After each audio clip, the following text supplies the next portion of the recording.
ಅವ ಮನಸ್ಸನ್ನು ಕುರಿತು ಅಧ್ಯಯನ ಮಾಡ್ತಾನೆ. ಮನುಷ್ಯ ಈ ಅಸ್ತಿತ್ವದ ಒಂದು ಭಾಗ.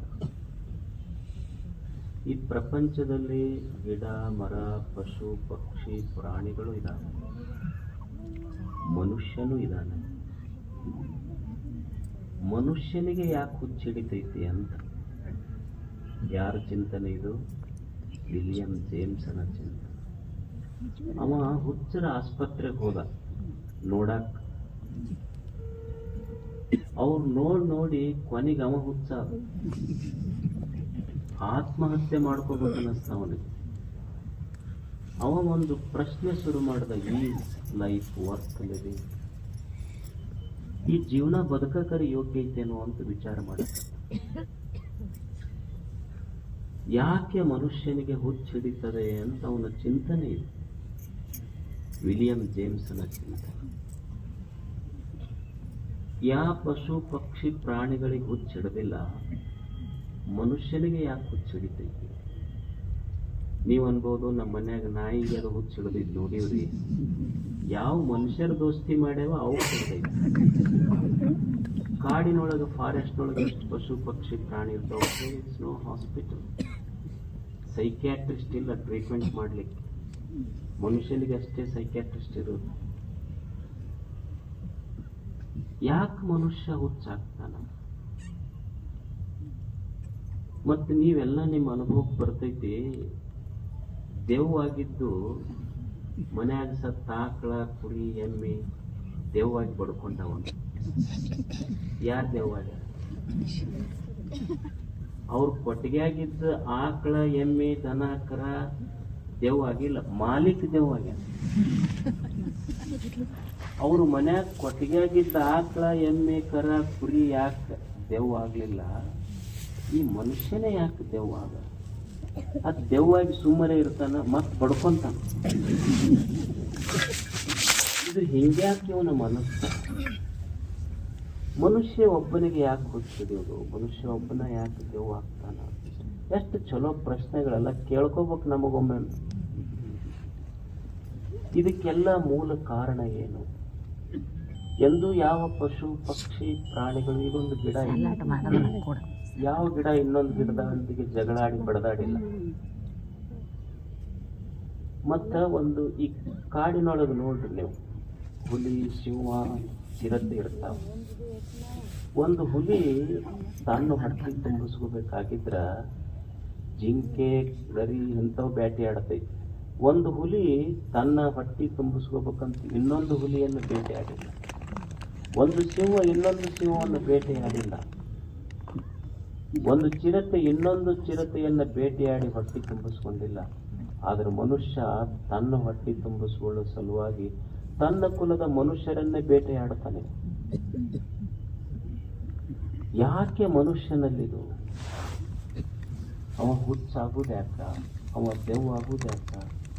ಯಾಕೆ ಇಷ್ಟು ವಿಕೃತ ಭಾವನೆಗಳು ಮನುಷ್ಯನ ಮನಸ್ಸಿನಲ್ಲಿ ಮೂಡ್ತಾವ? ಇದಕ್ಕೆ ಮೂಲ ಕಾರಣ ಏನು ಅಂದ್ರೆ, ಅಣ್ಣ ತಮ್ಮರ ಮಧ್ಯದೊಳಗೆ ಜಗಳ ನಡೀತದೆ, ತಂದೆ ಮಕ್ಕಳ ಮಧ್ಯದೊಳಗೆ ಜಗಳ ನಡೀತದೆ, ಸ್ನೇಹಿತರ ಮಧ್ಯದೊಳಗೆ ಜಗಳ ನಡೀತದೆ. ಈ ಎಲ್ಲ ಮನುಷ್ಯನ ಕಲಹಕ್ಕೆ ಕಾರಣ ಯಾವುದು ಅಂದ್ರೆ ಸಂಗ್ರಹ, ಕಲಹ ಕಾರಣ. ಎಲ್ಲದೂ ನನಗ ಇರಬೇಕು ಅನ್ನುವಂಥ ಸಂಗ್ರಹ ಬುದ್ಧಿ ಏನು ಮನುಷ್ಯನಲ್ಲಿ ಬಂತಲ್ಲ, ಇದು ಮೂಲ ಜಗಳಕ್ಕ ಹುಚ್ಚಾಗ ಕಾರಣ. ಮನುಷ್ಯನಲ್ಲಿ ಎಲ್ಲದೂ ನನಗ ಇರಬೇಕು, ಬಹಳ ದುಡಿಬೇಕು, ದುಡ್ಡು ಬಹಳ ಬರ್ಬೇಕು ನಮಗ. ಈಗ ನೀವು ಇವು ಇಸ್ಪಟ್ ಆಡ್ತಾರ, ಓಶಿ ಆಡ್ತಾರ, ಈಗೆಲ್ಲ IPL, ಆನ್ಲೈನ್ ಬೆಟ್ಟಿಂಗ್ ಎಲ್ಲ ಆಡ್ತಾರೆ. ಇವು ಆಟ ಆಡ್ತಾರಲ್ಲ, ಇಸ್ಪಟ್ ಆಡೋರು, ಓಸಿ ಆಡೋರು, ಎದಕ್ಕೆ? ಇವೇನು ಒಲಿಂಪಿಕ್ಸ್ ಗೇಮ್ ಇವು? ಏನಪ್ಪ, ಇವ್ರಿಗೆ ಕರ್ಕೊಂಡು ಹೋಗಿ ರಾಷ್ಟ್ರ ಮಟ್ಟದ ಪದಕಗಳು, ಬ್ರಾಂಜ್ ಮೆಡಲ್, ಗೋಲ್ಡ್ ಮೆಡಲ್ ತಗೊಂಡ್ಬರ್ತಾರ. ಕಪ್ಪು ತರವ್ರಲ್ಲ, ಇವ್ರ ಮನೆಗೆ ಚಿಪ್ಪು ತರವ್ರು, ಮತ್ತೆ ಕಪ್ಪು ಚಿಕ್ಕಿ ತರವ್ರು ಇವ್ರೆಲ್ಲ. ಏನು ಆಡ್ತಾನಿಲ್ಲ ಮನುಷ್ಯ. ಇವೇನ್ ಮೆಡಲ್ಗಳ? ಹೌದಪ್ಪ, ಏನು ಅಥ್ಲೆಟಿಕ್ ಓಡಿ ಬಂದಾನ, ಒಂದು ಊರಾಗ ಮೆರವಣಿಗೆ ಮಾಡ್ಕೊಂಡ್ ಬರೋದೈತೆ. ಮತ್ತು ಕದ್ದಾಡ್ತಿರ್ತಾನ. ಆದ್ರೂ ಆಡ್ತಾನಲ್ಲ, ಎದಕ್ಕಂದ್ರ ಸಂಗ್ರಹ ಬುದ್ಧಿ ಅಷ್ಟೆ. ಈಗ ಮದ್ವಿಗೆ ಹೋಗಿರ್ತಾರೆ, ನೀವು ನೋಡ್ರಿ, ಮದ್ವಿಗೆ ಬೀಗರು ಬಿಜ್ಜರು ಬಂದ್ರನ್ನಂತ ಕೇಳ್ತಾರೆ. ಈಗ ಬೀಗರ್ ಅನ್ನೋದು ಗೊತ್ತೈತಿ, ಬಿಜ್ಜರ್ ಅಂದ್ರೆ ಗೊತ್ತಾಗ್ಲಿಲ್ಲ ಅಂತೇಳಿ. ಬೀಗರ ಬಿಜ್ಜರು ಬಂದ್ರ ನೋಡ್ರಿ ಅಂತೇಳಿ. ಈ ಬೀಗ್ರಂದ್ರ ಗೊತ್ತಿತ್ತು, ಬಿಜ್ರಂದ್ರ ನನಗೆ ಆಮೇಲೆ ಗೊತ್ತಾಯ್ತು ಮದ್ವಿಗೆ ಅಡ್ಡಾಡಕತ್ತ ಮೇಲೆ. ಬೀಗ್ರಂದ್ರ ಮದ್ವಿ ಮಾಡ್ಕೊಳ್ಳೋರು ಅವ್ರು, ಬಿಜ್ರಂದ್ರ ಮದ್ವಿಗೆ ಹೋಗಿ ಊರ್ ಹೊರಗೆ ಬೇನಿ ಗಿಡದ ಬುಡಕ ಇಸ್ಪಟ್ ಆಡ್ಕೊಂಡ್ ಕುಂತಿರ್ತಾರಲ್ಲ, ಅವ್ರಿಗೆ ಬಿಜ್ರ ಅಂತಾರ ಅವ್ರು. ಆಮೇಲೆ ಪೊಲೀಸರು ಬಂದು ಜಡ್ತಾರ, ಆಮೇಲೆ ಓಡೋಗ್ತಾರ ಅವ್ರು. ಇವೆಲ್ಲ ಎದಕ್ ಆಡ್ತಾನ? ಸಂಗ್ರಹ. ಇದು ನೀವು ನಿಸರ್ಗ ನೋಡ್ರಿ, ಎಲ್ಲವನ್ನ ತನ್ನ ಹತ್ರ ಇಟ್ಕೊಂಡು ಕೊಡಬಾರ್ದನ್ನೋ ಮನುಷ್ಯ ಒಬ್ಬ. ನಿಸರ್ಗ ಹಂಗಿಲ್ಲ. Ecology of this nature. ಇಲ್ಲೊಂದು ಪರಿಸರ ವಿಜ್ಞಾನ ಇದೆ, ಜೀವ ಪರಿಸರ ವಿಜ್ಞಾನ ಇದೆ. ಈ ನಿಸರ್ಗದೊಳಗೊಂದು ಎಕೋಸಿಸ್ಟಮ್ ದೇವ್ರು ಎಷ್ಟು ಚಲೋ ನಿರ್ಮಾಣ ಮಾಡ್ಯಾರಂದ್ರ, ಯಾವುದು ಪಡ್ಕೊಂತೈತಿ ಮತ್ತು ಹಳಿ ಕೊಡ್ತೈತಿ, ಪಡ್ಕೊಂತೈತಿ ಕೊಡ್ತೈತಿ. ನಿಸರ್ಗ ಅಷ್ಟು ಅದ್ಭುತ ನಿರ್ಮಾಣ ಮಾಡ್ಯಾನ ದೇವರು. ಈಗ ನೀವು ಕಬ್ಬು ಬೆಳಿತೀರಿ, ನಿಸರ್ಗ ಎಷ್ಟು ಅದ್ಭುತವಾಗಿ ತಯಾರು ಮಾಡ್ಯಾನಂದ್ರ, ನೀವು ಕಬ್ಬಿನ ಕೆಳಗೆ ಹಾಕಿದ್ದು ಕಸ ನಿಮಗ ಅದು ಕೊಟ್ಟಿದ್ದು ಒಳ್ಳೆಯ ಸಿಹಿಯಾದ ರಸ. ಇದು ನಿಸರ್ಗ ಇದೆ. ನೀವು ನಿಮ್ಮ ನಿಮ್ಮ ನಿಮ್ಮ ಕಿತ್ತಾಗಿದ್ದ ಕಸ ತಂದು ಹಾಕ್ರಿ, ನಿಮ್ಮ ಹೃದಯಕ್ಕೆ ನಾನು ಅಮೃತದ ಸಕ್ಕರೆ ಕೊಡ್ತೀನಂತಿದ್ದ ಕಬ್ಬು. ಇದು ಎಕೋಸಿಸ್ಟಮ್, ಇದು ವಿಶ್ವ ಏನಿದೆ, ಇದೊಂದು ಸಂಯುಕ್ತ ಘಟನೆ ಇದೆ. ಒಂದರ ಮೇಲೊಂದು ಒಂದರ ಮೇಲೊಂದು ಒಂದರ ಮೇಲೊಂದು ಅವಲಂಬಿತ ಆಗಿದೆ. ಈಗ ಜೀವಿಗಳ ನಾವೆಲ್ಲ ಬದುಕ್ತೀವಿ, ಎದ್ರ ಮೇಲೆ ಬದುಕ್ತೀವಿ ಹೇಳ್ರಿ? ಪಶು ಪಕ್ಷಿ ಪ್ರಾಣಿ ಮನುಷ್ಯರು ಹಿಡ್ಕೊಂಡು ನಾವು ಬದುಕುವುದು ಎದರಿಂದ ಬದುಕ್ತೀವಿ ಅಂದ್ರೆ ಅನ್ನದಿಂದ ಬದುಕ್ತೀವಿ. ಅನ್ನ ಬರ್ಬೇಕಾದ್ರೆ ಬೆಳಿಬೇಕಲ್ಲ, ಬೆಳೆ ಎದರಿಂದ ಬರ್ತದೆ? ಮಳೆಯಿಂದ ಬರ್ತದೆ. ಅಕಸ್ಮಾತ್ ಬೆಳೆದ ಭೂಮಿ ತಾಯಿ ನೀವು ಬೀಜ ಒಗದು ಬಂದಿದ್ರಿ, ನಾವು ಒಟ್ಟ ಮೊಳಕಿನ ಹಾಯ್ದಲ್ಲ ಅಂದ್ರೆ ನೀವು ಕೊಟ್ಟ ಬೀಜ ಎಲ್ಲ ಅಲ್ಲೇ ಇಟ್ಕೊಂಡು ಕುಂತಿದ್ರ, ಬೆಳಿನೇ ಬರದಿದ್ರ ಮನುಷ್ಯ ಬದುಕ್ತಿದ್ನೆ. ಅಂದ್ರ ಭೂಮಿ ತಾಯಿ ಕೊಡಬೇಕಂತ ಮನಸ್ಸಾಕಿಗೆ, ತಿನ್ನೋರು ಕಡಿಮೆ ಅದಾರ, ಅಕ್ಕಿ ಕೊಡಬೇಕನ್ನೋ ಮನಸ್ಸಾಕಿದೆ. ತಾಯಿ ಹೃದಯ. ಅನ್ನ ಬಂದಿದ್ದು ಸಸ್ಯಗಳಿಂದ, ಸಸ್ಯಗಳು ಬಂದಿದ್ದು ಮಳೆಯಿಂದ. ಮಳೆಯ ಮೋಡಗಳೇನಾದರೂ ಅವು ಅಲ್ಲೇ ತಮ್ಮಷ್ಟು ತಾವ ನೀರಿಟ್ಕೊಂಡು ನಿಂತು ಅನ್ನೋ ಇಲ್ಲ, ಮತ್ತು ಸುರಿಸ್ತಾವ ನೋಡ್ರಿ. ಮತ್ತ ಆ ಮೋಡಗಳೇನಾದ್ರೂ ಅದು ಅಲ್ಲ, ಅವು ಎದರಿಂದ ಅದು? ಮತ್ತ ಬಿದ್ದ ಮಳೆಯ ನೀರು ಹಳ್ಳವಾಗಿ ಹೊಳೆಯಾಗಿ ಹೋಗಿ ಎಲ್ಲಿಗೆ ಸೇರ್ತು? ಸಮುದ್ರಕ್ಕೆ. ಸಮುದ್ರ ಆವಿಯಾಗಿ ಮತ್ತೆ ಮೋಡ ಕಟ್ಟು. ತೆರಿದ ಸೈಕಲ್. ಅನ್ನಾತ್ ಭವಂತಿ ಹೋಗ ಪರ್ಜನ್ಯಾದ ಅನ್ನ ಸಂಪದ. ಅಂದ್ರೆ ಇದು ಒಂದು ಸೈಕಲ್ ಐತಿ ಇಲ್ಲಿ. ಇದನ್ನು ಬಿಟ್ಟು ಜಗತ್ತು ನಡೆಯುವುದಿಲ್ಲ. ಜಗತ್ತು ಏನಿದೆ ಅಂದ್ರೆ ತಮ್ಮಲ್ಲಿ ಏನಿದೆ ನಿಸರ್ಗ, ಇದೊಂದು ಸಂಯುಕ್ತ ಘಟನೆ ಇದೆ. ನೀವು ನೋಡ್ರಿ, ಎಲ್ಲೋ ಇರುವ ಸೂರ್ಯ ಮನುಷ್ಯನ ದೇಹಕ್ಕೆ ಹೆಂಗ ಕನೆಕ್ಟ್ ಆಗ್ಯಾನ. ನೀವು ಸೂರ್ಯ ಭೂಮಿಯಿಂದ ಬಹಳ ದೂರ ಹೋದ್ರೆ ತಂಡ ಹತ್ತೈತಿ, ನಮಗೆ ಸಮೀಪ ಬಂದ್ರೆ ಬಹಳ ಸೆಕೆ ಆಗ್ತೈತಿ. ಅಂದ್ರೆ ಎಲ್ಲೋ ಇರುವ ಸೂರ್ಯ ಹೆಂಗ ನಮ್ಮ ದೇಹಕ್ಕೆ ಕನೆಕ್ಟ್ ಆಗಿದೆ, ಎಲ್ಲೋ ಇರುವ ಗಾಳಿ ನಮಗ ಪ್ರಾಣಸ್ಯ ಪ್ರಾಣ ಹೆಂಗ ಕನೆಕ್ಟ್ ಆಗಿರ್ತದೆ. ಅಂದ್ರೆ ಇದೆಲ್ಲವೂ ಒಂದಕ್ಕೊಂದು ಇಂಟರ್ ಕನೆಕ್ಟೆಡ್. ಇದೊಂದು ಎಕಾಲಜಿ ಐತಿ ಜಗತ್, ಈ ವಿಶ್ವ, ಈ ಪ್ರಪಂಚ. ಈ ಎಕೋಸಿಸ್ಟಮ್ದೊಳಗೆ ನಡಿಬೇಕಾದ್ರ ಒಬ್ಬರಿಗೊಬ್ಬರು ಅವಲಂಬಿತ ಅದೀವನ್ನ ಮೇಲೆ ನಿಸರ್ಗ ಹೆಂಗ ಸಂಗ್ರಹ ಮಾಡದೆ ತಮ್ಮದೆಲ್ಲವನ್ನ ತಾನು ಕೊಟ್ಟು ಹೋಗ್ತಿರ್ತೈತಲ್ಲ, ಮನುಷ್ಯನು ಸಹಿತ ತಾನು ಪಡ್ಕೊಂಡಿದ್ದು ನಿಸರ್ಗಕ್ಕೆ ಮರಳಿ ಕೊಡಬೇಕಾಗ್ತದೆ. ಈ ನಿಸರ್ಗದಲ್ಲಿರುವ ಒಂದೇ ಒಂದು ಸತ್ಯ, ನೀ ಕೊಟ್ಟು ಹೋಗಬೇಕು. ಅಕಸ್ಮಾತ್ ನೀ ಕೊಡದಿದ್ರ ಇದನ್ನ ಇಲ್ಲೇ ಬಿಟ್ಟು ಹೋಗ್ಬೇಕಷ್ಟೆ. ಇವೆರಡು ಬಿಟ್ಟರೆ ಬೇರೆ ಸೂತ್ರಗಳೇ ಇಲ್ಲ. ಇಲ್ಲಿ ಕೊಟ್ಟು ಹೋಗಬೇಕು, ಇಲ್ಲ ಬಿಟ್ಟು ಹೋಗಬೇಕು. ಮಧ್ಯಪ್ರದೇಶದೊಳಗೊಂದು ಘಟನಾ ನಡೀತು. ಪೂಲ್ವತಿ ದೇವಿ ಅಂತ ಒಬ್ಬ ಹೆಣ್ಮಗಳು, ಯಜಮಾನ್ ತೀರ್ಕೊಂಡ. ಯಜಮಾನ್ ತೀರ್ಕೊಂಡ ಮೇಲೆ ಆ ಯಮ್ಮ ಮಥುರಾಕ್ ಹೋದ. ಜಬ್ಬಲ್ಪುರ್ ಹತ್ರ ಒಂದು ಕಾಂತಿ ಅಂತ ಒಂದು ಹಳ್ಳಿ, ಅಕ್ಕಿ ಮಥುರಾಕ್ ಹೋದ್ಲು. ಆ ಮಥುರಾದೊಳಗೆ ಒಬ್ಬಕ್ಕಿನ ವಿಧವೆ ವಯಸ್ಸಾಗ್ತಾ ಬಂತು ಮುದುಕಿದು. ಸುಮಾರು ವರ್ಷಗಳ ಕಾಲ ಬಂಟೆ ಬಿಹಾರಿ ಅಂತ ಒಂದು ದೇವಾಲಯ, ಅದ್ರ ಮುಂದೆ ಆಕಿ ಕೆಲಸ ಏನು ಮಾಡ್ತಿದ್ಲು ಅಂದ್ರೆ, ಯಾರು ದೇವಸ್ಥಾನಕ್ಕೆ ಬರ್ತಿದ್ರಲ್ಲ ಬರೋರು ಪಾದರಕ್ಷೆ ಕಾಯೋ ಕೆಲಸ ಮಾಡ್ತಿದ್ರು. ಬಹಳ ವರ್ಷ ಪಾದರಕ್ಷೆ ಕೆಲಸ ಕಾಯುವ ಕೆಲಸ ಮಾಡಿದ ಫೂಲ್ವತಿ ದೇವಿ ಆಶ್ಚರ್ಯ ಏನಂದ್ರ, ಆಕಿಗೆ ಒಂದು ಕಣ್ಣಿಗೆ ಏನು ಬಿತ್ತು ಅಂದ್ರೆ, ಇಲ್ಲಿ ಬಹಳ ಜನ ಯಾತ್ರಿಕರು ಬರ್ತಾರಲ್ಲ, ಶ್ರೀಮಂತರು ಎಲ್ಲೋ ಲಾಡ್ಜ್ನಾಗ ಇರ್ತಾರ, ಬಡವ್ರು ಎಲ್ಲಿರಬೇಕು ಅಂತ ಯಾರ ಮನಸ್ಸಿನಾಗ ಬಂತು? ಗುಡಿ ಮುಂದೆ ಪಾದರಕ್ಷೆ ಕಾಯುವ ಫೂಲ್ವತಿ ದೇವಿ. ಆಶ್ಚರ್ಯ ಅಂದ್ರ, ಒಂದು ದಿವಸ ಬಡವರಿಗೊಂದು ಧರ್ಮ ಛತ್ರ ಕಟ್ಟಿಸ್ಬೇಕಂತ ತಾನು ಪಾದರಕ್ಷೆ ಕಾಯ್ದ ದುಡ್ಡನ್ನೆಲ್ಲ ಕೊಟ್ಟು ಬಡವರಿಗೊಂದು ಉಚಿತ ಧರ್ಮ ಛತ್ರ ಇದ್ದವರೆಲ್ಲ ನಾ ಹೇಳೋದು, ಪಾದರಕ್ಷೆ ಕಾಯುವ ಹೆಣ್ಮಗಳು ಫೂಲ್ವತಿ. ಯಾರ ಹಿಂಗ್ ಮಾಡ್ಲಿಕ್ಕೆ ಒಂದು ಗೋಶಾಲೆ ಕಟ್ಟುತ್ತಿಲ್ಲ. ಮತ್ತೆ ಯಾರು ಹೇಳಂಗಿಲ್ಲ ದುಡ್ಡು ಎಷ್ಟೈತೆ ಅಂತ. ನೀವು ಮನ್ಯಾಗ ಕೇಳ್ರಿ, ಹಬ್ಬಕ್ಕೆ ಕೇಳ್ರಿ, ಹೇಳ್ತಾನ ಎಷ್ಟೈತೆಯಪ್ಪ ಅಂತಂದು.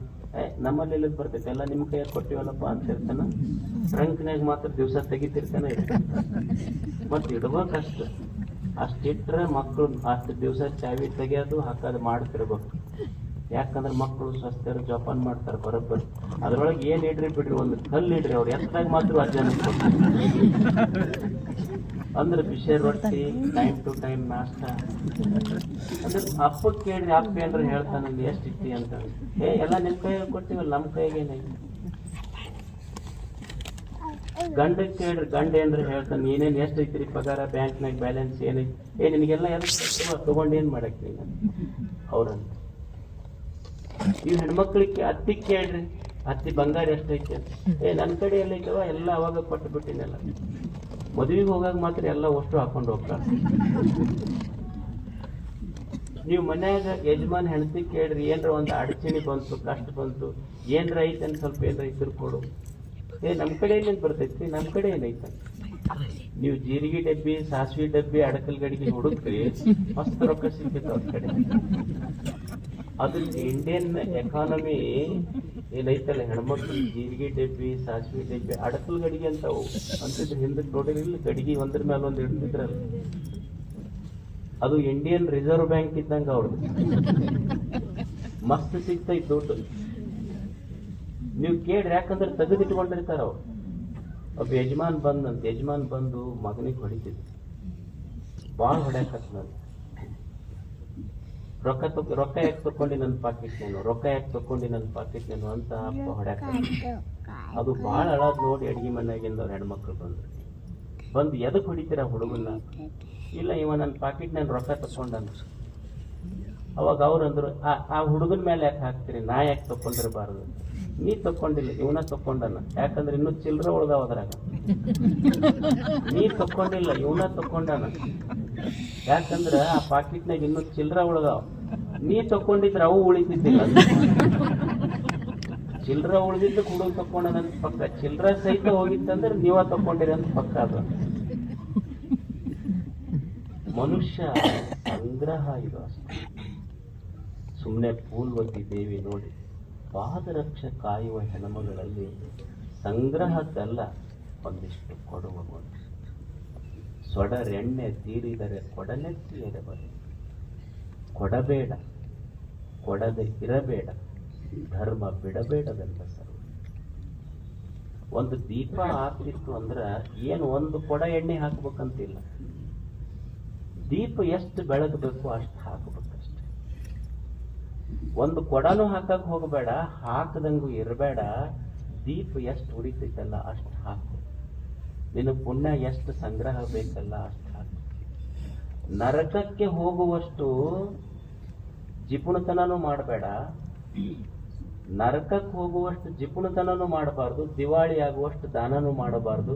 ಈ ಧರ್ಮ ಕಲ್ಕೊಂಡು ಮನುಷ್ಯ ಬದುಕಬೇಕಾಗ್ತದೆ.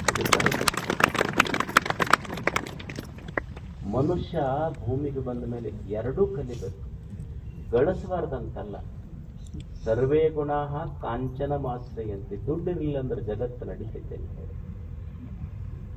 ಗಳಿಸಬೇಕು, ಗಳಿಸಿದ್ದನ್ನು ಬಳಸಬೇಕು, ಬೆಳೆಸಬೇಕು. ಮನುಷ್ಯ ಗಳಿಸಬಾರ್ದಂತಲ್ಲ. ಇವೆರಡೂ ಸೂತ್ರ ಗೊತ್ತಿರಬೇಕು ಮನುಷ್ಯ.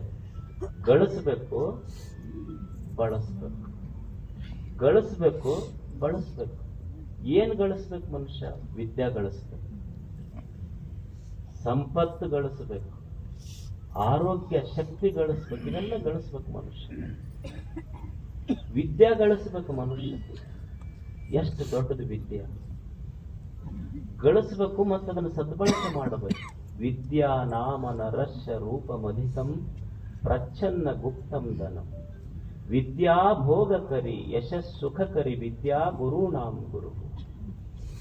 ಏನು ಋಷಿಗಳು ಎಷ್ಟು ಚಂದ ವರ್ಣನೆ ಮಾಡ್ತಾರೆ, ಮಕ್ಕಳು ಕೇಳಬೇಕಿಲ್ಲ. ವಿದ್ಯಾ ಸಂಪತ್ತು ಎದಕ್ಕೆ ಬೇಕು ಮನುಷ್ಯನಿಗೆ? ಜ್ಞಾನ ಎಷ್ಟು ದೊಡ್ಡದು, ನಾವೆಷ್ಟು ಕಷ್ಟಪಟ್ಟು ಓದಬೇಕು. ವಿದ್ಯಾ ನಾಮ ನರಸ್ಯ ರೂಪಮಧಿಕಂ. ನಾವೇನು ರೂಪ ರೂಪ ಅಂತ ಅಂತೀವಲ್ಲ, ನಿಜವಾದ ರೂಪವಂತ ಅಥವಾ ರೂಪವತಿ ಯಾರಿಗನ್ಬೇಕು ಅಂದ್ರ ಕವಿಗಳು ಹೇಳಿದ್ದು, ಯಾರ ಮುಖದೊಳಗೆ ವಿದ್ಯೆಯ ತೇಜಸ್ ಐತಲ್ಲ ಅವರು ನಿಜವಾಗಲೂ ಸೌಂದರ್ಯವಂತರು. ವಿದ್ಯಾ ಯಾರ ಮುಖದೊಳಗಿಂದ ಉಕ್ಕಿ ಬರ್ತಿರ್ತೈತಿ ಅವರು ತೇಜಸ್ವಿಗಳು. ನಾವೇನ್ ತಿಳ್ಕೊಂಡಿವಿ, ಸ್ನೋ ಪೌಡರ್ ಹಚ್ಕೊಂಡ್ರೆ ಮುಖ ಕಾಂತಿ ಆಗ್ತೈತೆ ಅಂತ ತಿಳ್ಕೊಂಡಿವಿ. ಈಗ ಅದು ಕಪ್ಪು ಇದು ಮಾಡಿದ್ರಲ್ಲ, ನೋಟ್ ಬ್ಯಾನ್ ಮಾಡಿದ್ರು ನೋಡ್ರಿ. ನೋಟ್ ಬ್ಯಾನ್ ಮಾಡಿದಾಗ ಏನ್ ಬಂತು ಹೊರಗೆ? ಕಪ್ಪು ಹಣ ಹೊರಗೆ ಬಂತು. ಹಂಗ ಸ್ನೋ ಪೌಡರ್ ಬ್ಯಾನ್ ಮಾಡಿದ್ರೆ ಕಪ್ಪು ಮುಖಗಳು ಹೊರಗೆ ಬರ್ತವೆ. ಸರ್ವಜ್ಞ ಏನಂದ, ವಿದ್ಯೆ ಇರುವವನ ಮುಖವು ಮುದ್ದು ಬರುವಂತೆ. ವಿದ್ಯಾ ನಾಮ ನರಸ್ಯ ರೂಪಮಧಿಕಂ ಪ್ರಚ್ಛನ್ನ ಗುಪ್ತಂ ಧನಂ. ಅದು ಏನು ಸಂಪತ್ತು ಐತಲ್ಲ, ಜ್ಞಾನ ಸಂಪತ್ತು, ವಿದ್ಯಾ ಸಂಪತ್ತು, ನೀನು ಗಳಿಸಿದ ಸಂಪತ್ತು, ಧನ ಸಂಪತ್ತು ಏನೈತಿ, ನಿನ್ನ ಅಣ್ಣ ತಮ್ಮರು ಪಾಲು ಕೇಳಬಹುದು, ಕಳ್ಳರು ಕದಿಬಹುದು, ಇನ್ಕಮ್ ಟ್ಯಾಕ್ಸ್ ಅವರು ಅದ್ರ ಮೇಲೆ ಬಂದು ಟ್ಯಾಕ್ಸ್ ಹಾಕ್ಬೋದು. ಅಣ್ಣ ತಮ್ಮರು ಪಾಲು ಕೇಳದ, ಟ್ಯಾಕ್ಸ್ ಹಾಕ್ಲಿಕ್ಕೆ ಬರಲಾರ್ದಂಥ, ಕಳ್ಳರು ಕದಿಯಲಿಕ್ಕೆ ಬರದಂಥ ಯಾವುದಾದ್ರೂ ಒಂದು ಸಂಪತ್ತಿದ್ರೆ ಅದು ವಿದ್ಯಾ ಸಂಪತ್ತು. ನಾವು ಪ್ರಚ್ಛನ್ನ ಗುಪ್ತಂ ಧನಂ. ಅದು ಏನು ಒಳಗಿಟ್ರೆ ಯಾರ ತಗೊಳಕ್ ಬರ್ತೈತೆ, ಮುಟ್ಲಿಕ್ಕೆ ಬರ್ತೈತೆ? ಏನೂ ಇಲ್ಲ. ವಿದ್ಯಾ ಭೋಗಕರಿ ಯಶಸ್ಸುಖಕರಿ. ವಿದ್ಯಾ ಸಂಪತ್ತು ಈ ಜಗತ್ತಿನಲ್ಲಿ ಯಾರು ಗೌರವಿಸಲ್ಪಟ್ಟಾರ ಹೇಳ್ರಿ? ಅದು ಎಲ್ಲ ಭೋಗ, ಕೀರ್ತಿ, ಸುಖ ಎಲ್ಲ ಕೊಟ್ಟಿದ್ದು ಮನುಷ್ಯನಿಗೆ ವಿದ್ಯಾ ಸಂಪತ್ತು. ಗಳಿಸಬೇಕಾಗ್ತದೆ ಮನುಷ್ಯ. ಆರ್ಕಿಮಿಡಿಸಿನ ಬಗ್ಗೆ ನಾವೆಲ್ಲ ಕೇಳಿದೀವಿ, ದೊಡ್ಡ ವಿಜ್ಞಾನಿ ಆರ್ಕಿಮಿಡಿಸ್. ಅಂದ್ರೆ ಒಬ್ಬ ಜ್ಞಾನಿ ಎಷ್ಟು ಗೌರವಿಸಲ್ಪಡ್ತಾನ ಅಂತಂದ್ರೆ, ಆರ್ಕಿಮಿಡಿಸ್ ಸಿಸಿಲಿ ದ್ವೀಪದ ಒಂದು ಸಿರಾಕ್ವಿಸ್ ಅಂತ ಒಂದು ಪಟ್ಟಣದಲ್ಲಿ ಇರ್ತಿದ್ದ, ಇಟಲಿ ದೇಶ. ಸಿರಾಕ್ವಿಸ್ ಅಂತ ಒಂದು ಸಣ್ಣ ಪಟ್ಟಣದಲ್ಲಿ ಆತ ಗಣಿತಜ್ಞ, ವಿಜ್ಞಾನಿ ಆರ್ಕಿಮಿಡಿಸ್. ರೋಮನ್ನರು ಆ ಸಿಸಿಲಿ ದ್ವೀಪವನ್ನು ಆಕ್ರಮಣ ಮಾಡುತ್ತಾರೆ, ಸಿರಾಕ್ವಿಸ್ ಪಟ್ಟಣವನ್ನು ವಶಪಡಿಸ್ಕೋತಾರೆ. ಹೊರಗೆ ಯುದ್ಧ ನಡೆದಿತ್ತು. ಆರ್ಕಿಮಿಡಿಸ್ ಏನು ಮಾಡ್ತಿದ್ದಂದ್ರೆ, ಸಮುದ್ರದ ದಂಡೆಯಲ್ಲಿ ಕುಳಿತು ಮರಳಿನ ಮೇಲೆ ರೇಖಾಚಿತ್ರಗಳನ್ನು ಬಿಡಿಸ್ತಿದ್ದ, ರೇಖಾಗಣಿತದ ಚಿತ್ರಗಳನ್ನು ಬಿಡಿಸ್ತಿದ್ದ ಆರ್ಕಿಮಿಡಿಸ್. ರೋಮನ್ ಚಕ್ರವರ್ತಿ ತನ್ನ ಸೈನಿಕರಿಗೆ ಹೇಳಿ ಕಳಿಸ್ತಾನೆ, ನೀವೇನ್ ಸಿರಾಕ್ವಿಸ್ ಪಟ್ಟಣವನ್ನು ವಶಪಡಿಸ್ಕೊಂಡ್ ಬರ್ತಿರಲ್ಲ, ಇಡೀ ಸಿರಾಕ್ವಿಸ್ ಪಟ್ಟಣದ ಸಂಪತ್ತೇನೈತಲ್ಲ, ಆ ಸಂಪತ್ತು ಒಂದು ಕಡೆ, ಆರ್ಕಿಮಿಡಿಸ್ ವಿಜ್ಞಾನಿ ಒಬ್ಬನೇ ಒಬ್ಬ ಆ ಸಂಪತ್ತಿಗಿಂತ ಹೆಚ್ಚು. ಅದಕ್ಕೆ ನೀವು ಬರಬೇಕಾದ್ರ ಸಿರಾಕ್ವಿಸ್ ಪಟ್ಟಣ ವಶಪಡಿಸಿಕೊಂಡು ಅಲ್ಲಿಯ ಸಂಪತ್ತು ತಗೊಂಡು ಬರಬೇಡ್ರಿ, ನೀವು ತಗೊಂಡು ಬರುವಂಗಿದ್ರೆ ವಿಜ್ಞಾನಿ ಆರ್ಕಿಮಿಡಿಸ್ನನ್ನ ಸ್ವಾಗತ ಮಾಡಿಕೊಂಡು ನಮ್ಮ ದೇಶಕ್ಕೆ ಕರ್ಕೊಂಡ್ಬರ್ರಿ ಅಂತ ಹೇಳಬೇಕಾದ್ರೆ ವಿಜ್ಞಾನಿ ಎಷ್ಟು ದೊಡ್ಡ. ಸುಮ್ಮನೆ ಅವ ಸಮುದ್ರದ ದಂಡೆಯಲ್ಲಿ ರೇಖಾಗಣಿತದ ಚಿತ್ರಗಳನ್ನು ಬಿಡಿಸ್ತಿದ್ದ. ರೇಖಾಗಣಿತದ ಚಿತ್ರಗಳನ್ನು ಬಿಡಿಸುವಾಗ ಅವನಿಗೆ ಗೊತ್ತಿಲ್ಲ, ಒಬ್ಬ ಸೈನಿಕ ಬರ್ತಾನೆ, ಬಂದು ಅವನು ಮರಳಿನ ಮೇಲೆ ಬಿಡಿಸಿದ ರೇಖಾಗಣಿತದ ಚಿತ್ರಗಳನ್ನು ಸ್ವಲ್ಪ ನಮ್ಮ ರಾಜ ಕರೆಕತ್ತಾನ ಬಾ. ಕೊನೆಯ ಮಾತುಗಳು ಆರ್ಕಿಮಿಡಿಸನ ಬಾಯಿಂದ ಬಂದು, ನಿನಗೆ ಸ್ಟ್ಯಾಬ್ ಮಾಡ್ತೀನಿ ಅಂದ್ರೆ ನೀ ಬರದೇ ಇದ್ರ ಚೂರಿ ಹಾಕ್ತೀನಿ ನಿನಗಂತ ಹೇಳಿದ್ರು ಅವನೇನು ಅದ್ರ ಕಡೆ ಗಮನ ಇಲ್ಲ. ಡೋಂಟ್ ಡಿಸ್ಟರ್ಬ್ ಮೀ, ನನಗೆ ತೊಂದರೆ ಕೊಡಬೇಡ ಅಂತ ಹೇಳ್ತಾನ. ಆದ್ರೆ ಸೈನಿಕ ಅವನ ಹೊಟ್ಟೆಗೆ ಚಾಕು ಹಾಕ್ತಾನ. ಆರ್ಕಿಮಿಡಿಸ್ ಹತನ ಆಗ್ತಾನೆ. ಅಂದ್ರೆ ಸಾವಿನ ಸಂದರ್ಭದಲ್ಲಿಯೂ ಸಹಿತ ಕಲಿಯಬೇಕೆನ್ನುವ ಭಾವ ಹೋಗ್ಲಿಲ್ಲ. ಇದು ಆರ್ಕಿಮಿಡಿಸ್. ಅಂದ್ರೆ ಕಲಿಯಬೇಕನ್ನುವುದು ಮನುಷ್ಯನಿಗೆ ಬೇಕಲ್ಲ. ವಿದ್ಯಾ ಗುರುಣಾಂ ಗುರುಹು, ಯಾವನ ಎದೆಯೊಳಗೆ ವಿದ್ಯೆ ಅನ್ನುವಂಥ ಸಂಪತ್ತು ಇರ್ತೈತಿ ಅದು ಗುರುಣಾಂ ಗುರುಹು. ಈಗ ನೀವೆಲ್ಲ ಏನಂತಿದ್ರಿ, ಎಲ್ಲ ಗುರುಗಳಿಗೆ ನೋಡ್ತಿದ್ರಿ, ಇವ್ರು ನಮ್ಮ ಗುರುಗಳು ಅಂತ ನೀವು ಅಂತಿದ್ರಲ್ಲ. ಎಷ್ಟೋ ಜನ ನೀವು ಈ ಭಾಗದೊಳಗೆ ಗುರುಗಳಿಗೆ ನೋಡಿ, ನೀವೇನಂತಿದ್ರಿ, ಇವ್ರು ನಮ್ಮ ಗುರುಗಳು, ಇವ್ರು ನಮ್ಮ ಗುರುಗಳು, ಇವ್ರು ನಮ್ಮ ಗುರುಗಳು ಅಂತಿದ್ರಿ. ಆದ್ರೆ ಆಶ್ಚರ್ಯ ಏನಂದ್ರ, ನೀವು ಯಾರ್ಯಾರಿಗೆ ಗುರುಗಳು ಅಂತಿದ್ರಿ ಅವರು ಸಿದ್ದೇಶ್ವರಪ್ಪಗಳಿಗೆ ಗುರುಗಳು ಅಂತಿದ್ರಲ್ಲ. ಎದಕ್ಕ? ವಿದ್ಯಾ ಗುರು ನಾಮ ಗುರು, ಜ್ಞಾನ ಯೋಗಿ ಆತ, ಜ್ಞಾನಕ್ಕಾಗಿ ಎಲ್ಲರಿಂದ ಜ್ಞಾನ ಇದ್ದಿದ್ದಕ್ಕಾತ ಗುರುವಿನ ಗುರುವಾದ. ಯಾವುದು ಮನುಷ್ಯನಲ್ಲಿ ಜ್ಞಾನ ಸಂಪತ್ತು, ವಿದ್ಯಾ ಸಂಪತ್ತು ಗಳಿಸಬೇಕಾಗ್ತದ. ಮನುಷ್ಯ ಕಷ್ಟಪಟ್ಟು ವಿದ್ಯಾ ಸಂಪತ್ತನ್ನು ಗಳಿಸಬೇಕು. ಇದನ್ನ ಕೆಟ್ಟದ್ದಕ್ಕೆ ಬಳಸಬಾರದು, ಒಳ್ಳೆಯದಕ್ಕೆ ಬಳಸಬೇಕು. ವಿದ್ಯಾ ಸಂಪತ್ತು ಗಳಿಸೋದು ಮನುಷ್ಯ. ನೀವು ನಮ್ಮ ಹುಡುಗರಿಗೆ ಕೇಳ್ರಿ, ಕಷ್ಟಪಟ್ಟು ಓದೋದಂದ್ರೆ ಬಹಳ ಕಷ್ಟ ಐತಿ. ಒಂದ್ ಹುಡುಗ ಮನ್ಯಾಗ ಮುಕ್ಕೊಂಡಿದ್ದ, ರಾತ್ರಿ ಮನೆಗೆ ಕಾಳ್ರು ಬಂದ್ರು. 12 ಗಂಟೆಗೆ ಕಾಳ್ರು ಬಂದ್ರು. ಬಂದು ಅವ್ರ ಮನೆಯ ಬಂಗಾರ ಬೆಳ್ಳಿ ಎಲ್ಲ ಕಟ್ಕೊಂಡು ಹೊರಗೆ ಹೊಂಟಿದ್ರು. ಅದು ಹುಡುಗ ನೋಡ್ತದ, ನೋಡಿ ಹಿಂಗ ಚಾದರ್ ತೆಗೆದು ನೋಡ್ದ, ಅವರೆಲ್ಲ ಬಂಗಾರ ಬೆಳ್ಳಿ ತಗೊಂಡು ಹೊತ್ಕೊಂಡು ಹೊಂಟಿದ್ರಲ್ಲ, ಸೀರೆ ಗೀರೆ. ಯಪ್ಪ, ನನ್ನ ಸಾಲಿ ಬ್ಯಾಗ್ ಒಂದು ಒಯ್ದು ಯಪ್ಪ, ಅದ್ರ ಜೊತೆ ಆ ಸ್ಕೂಲ್ ಬ್ಯಾಗ್ ಒಂದು ತಗೊಂಡ್ರಿ, ಅದ್ರ ಕಾಲಾಗ ನನಗೆ ಸಾಕಾಗಿ. ತತ್ವಜ್ಞಾನಿ ಹೇಳ್ತಾನೆ, ಚಲೋ ಮಾತು ಬರೀತಾನೆ. ತತ್ವಜ್ಞಾನಿಯ ಮಾತು ಎಷ್ಟು ದೊಡ್ಡದು ಅಂದ್ರೆ, ಮನುಷ್ಯನೇ ನಿನ್ನ ಹತ್ರ 2 ರೂಪಾಯಿ ಇತ್ತು ಅಂದ್ರ, 1 ರೂಪಾಯಿ ಹಸಿವಾಗಿದ್ರ ಊಟಕ್ಕೆ ಬಳಸು, 1 ರೂಪಾಯಿಗೆ ಒಂದು ಪುಸ್ತಕ ತಗೊಂಡು, 1 ರೂಪಾಯಿ ಕೊಟ್ಟು ಖರೀದಿ ಮಾಡಿದ ಆಹಾರ ನಿನಗೆ ಜೀವಿಸ್ಲಿಕ್ಕೆ ಕೊಟ್ರ, 1 ರೂಪಾಯಿ ಕೊಟ್ಟು ಖರೀದಿ ಮಾಡಿದ ಪುಸ್ತಕ ನಿನಗೆ ಹೆಂಗೆ ಜೀವಿಸ್ಬೇಕು ಅಂತ ಕಲಿಸ್ತೈತಿ. ಜ್ಞಾನ ಅಷ್ಟು ದೊಡ್ಡದು. ಜ್ಞಾನ ಸಂಪತ್ತು ಮನುಷ್ಯ ಗಳಿಸ್ಬೇಕು, ವಿದ್ಯಾ ಸಂಪತ್ತು ಗಳಿಸ್ಬೇಕು, ಧನ ಸಂಪತ್ತು ಗಳಿಸಬೇಕಾಗ್ತದೆ. ಇರ್ಲಿಲ್ಲ ಅಂದ್ರೆ ಜೀವನ ನಡೀತೈತೆ. ಹೆಂಗೆ ಗಳಿಸಬೇಕು? ದೊಡ್ಡವ್ರು ಎಷ್ಟು ಚಲೋ ಮಾತು ಹೇಳ್ತಾರೆ. ಭಗವಂತನೇ ನಾನು ನಿನ್ನ ಗರ್ಭಗುಡಿಯ ಮುಂದೆ ಬಂದು ನಿಂತು ಕೇಳ್ಕೊಂತೀನಿ. ಭಗವಂತನೇ ನಿನ್ನ ಗರ್ಭಗುಡಿಯ ಮುಂದೆ ನಿಂತು ನಾನೇನು ಕೇಳ್ಕೊಂತೀನಿ? ಹಸು ಒಳಿಯಲು ದೇಹಿ ಎನಲು ಅಲ್ಲದಟ. ಭಗವಂತನೇ ನಾನು ನಿನ್ನ ಗರ್ಭಗುಡಿಯ ಮುಂದೆ ನಿಂತು ಕೇಳುವ ಪ್ರಾರ್ಥನೆ ಮಾಡ್ತೀನಿ. ನನ್ನ ಪ್ರಾರ್ಥನೆ ಏನು ಅಂದ್ರ ಒಂದೇ ಒಂದು ಪ್ರಾರ್ಥನೆ, ಹಸು ಒಳಿಯಲು ದೇಹಿ ಎನಲೊಲ್ಲದಟ. ನನ್ನ ಜೀವನದೊಳಗ ಭಗವಂತನೇ ನಿನ್ನ ಗರ್ಭಗುಡಿಯ ಮುಂದೆ ನಿಂತು ನನ್ನ ಪ್ರಾರ್ಥನೆ ಏನು ಅಂದ್ರ, ಇನ್ನೊಬ್ಬರ ಈ ದೇಹದೊಳಗೆ ಎಲ್ಲಿಯವರೆಗೆ ಪ್ರಾಣ ಇರ್ತೈತಲ್ಲ ಅಲ್ಲಿಯವರೆಗೆ ಎಂದು ಇನ್ನೊಬ್ಬರ ಮನೆ ಮುಂದೆ ಕೈ ಒಡ್ಡಿ ಬೇಡುವ ಪ್ರಸಂಗ ತರಬೇಡ ನನಗೆ. ಇದು ನನ್ನ ಪ್ರಾರ್ಥನೆ. ನನಗೆ ಕೈ ಕೊಟ್ಟಿ ಎಲ್ಲ ದುಡಿದು ಬದುಕುವ ಶಕ್ತಿ ಕೊಡು, ಹೊರತು ಇನ್ನೊಬ್ಬರಿಗೆ ಕೈ ಒಡ್ಡಿ ಬೇಡಿ ಬದುಕುವುದು ಕೊಡಬೇಡ ನನಗೆ. ಹಸುವಳಿಯಲು ದೇಹಿಯನಲು ಅಲ್ಲದಟ. ಮನುಷ್ಯ ಇದನ್ನು ಪಡ್ಕೋಬೇಕಲ್ಲ, ಇದನ್ನು ಗಳಿಸ್ಬೇಕು. ಎದರಿಂದ ಬರ್ತದೆ? ದುಡಿಯುವುದರಿಂದ ಸಂಪತ್ತು ಬರ್ತದೆ. ಇವು ನಮ್ಮ ಹುಡುಗರದಾರ ಕೇಳ್ತೀವಿ, ಅವರಲ್ಲಿ ಏನಿರ್ತೈತಿ ಅಂದ್ರ ಅವ್ರೇನಂತಿರ್ತಾರ, ನಾವು ಮಸ್ತ್ ಎಲ್ಲ ದುಡಿಬೇಕಂತೀವಿ ಮಾಡ್ಬೇಕಂತೀವಿ, ಅವರೆಲ್ಲ ಮಾಡ್ಯಾರಲ್ವ ಅಂತ. ದುಡ್ಡು ಐತ್ರಿ ಮಾಡ್ತಾರೆ, ನಮ್ಮ ಹತ್ರ ದುಡ್ಡು ಇದ್ರೆ ನಾವು ಮಾಡ್ತಿದ್ವಿ ಅಂತಿರ್ತಾರೆ. ನಮ್ಮ ಕೈಯಾಗ ದುಡ್ಡಿದ್ರ ಮಸ್ತ್ ಮಾಡ್ತಿದ್ವಿ ರೀ, ದುಡಿತಿದ್ವಿ ಅಂತಿರ್ತಾರೆ. ಒಬ್ಬ ಹಿಂದಿ ಕವಿ ಒಂದು ಭಾಳ ಚಲೋ ಮಾತಾಡ್ತಾರೆ,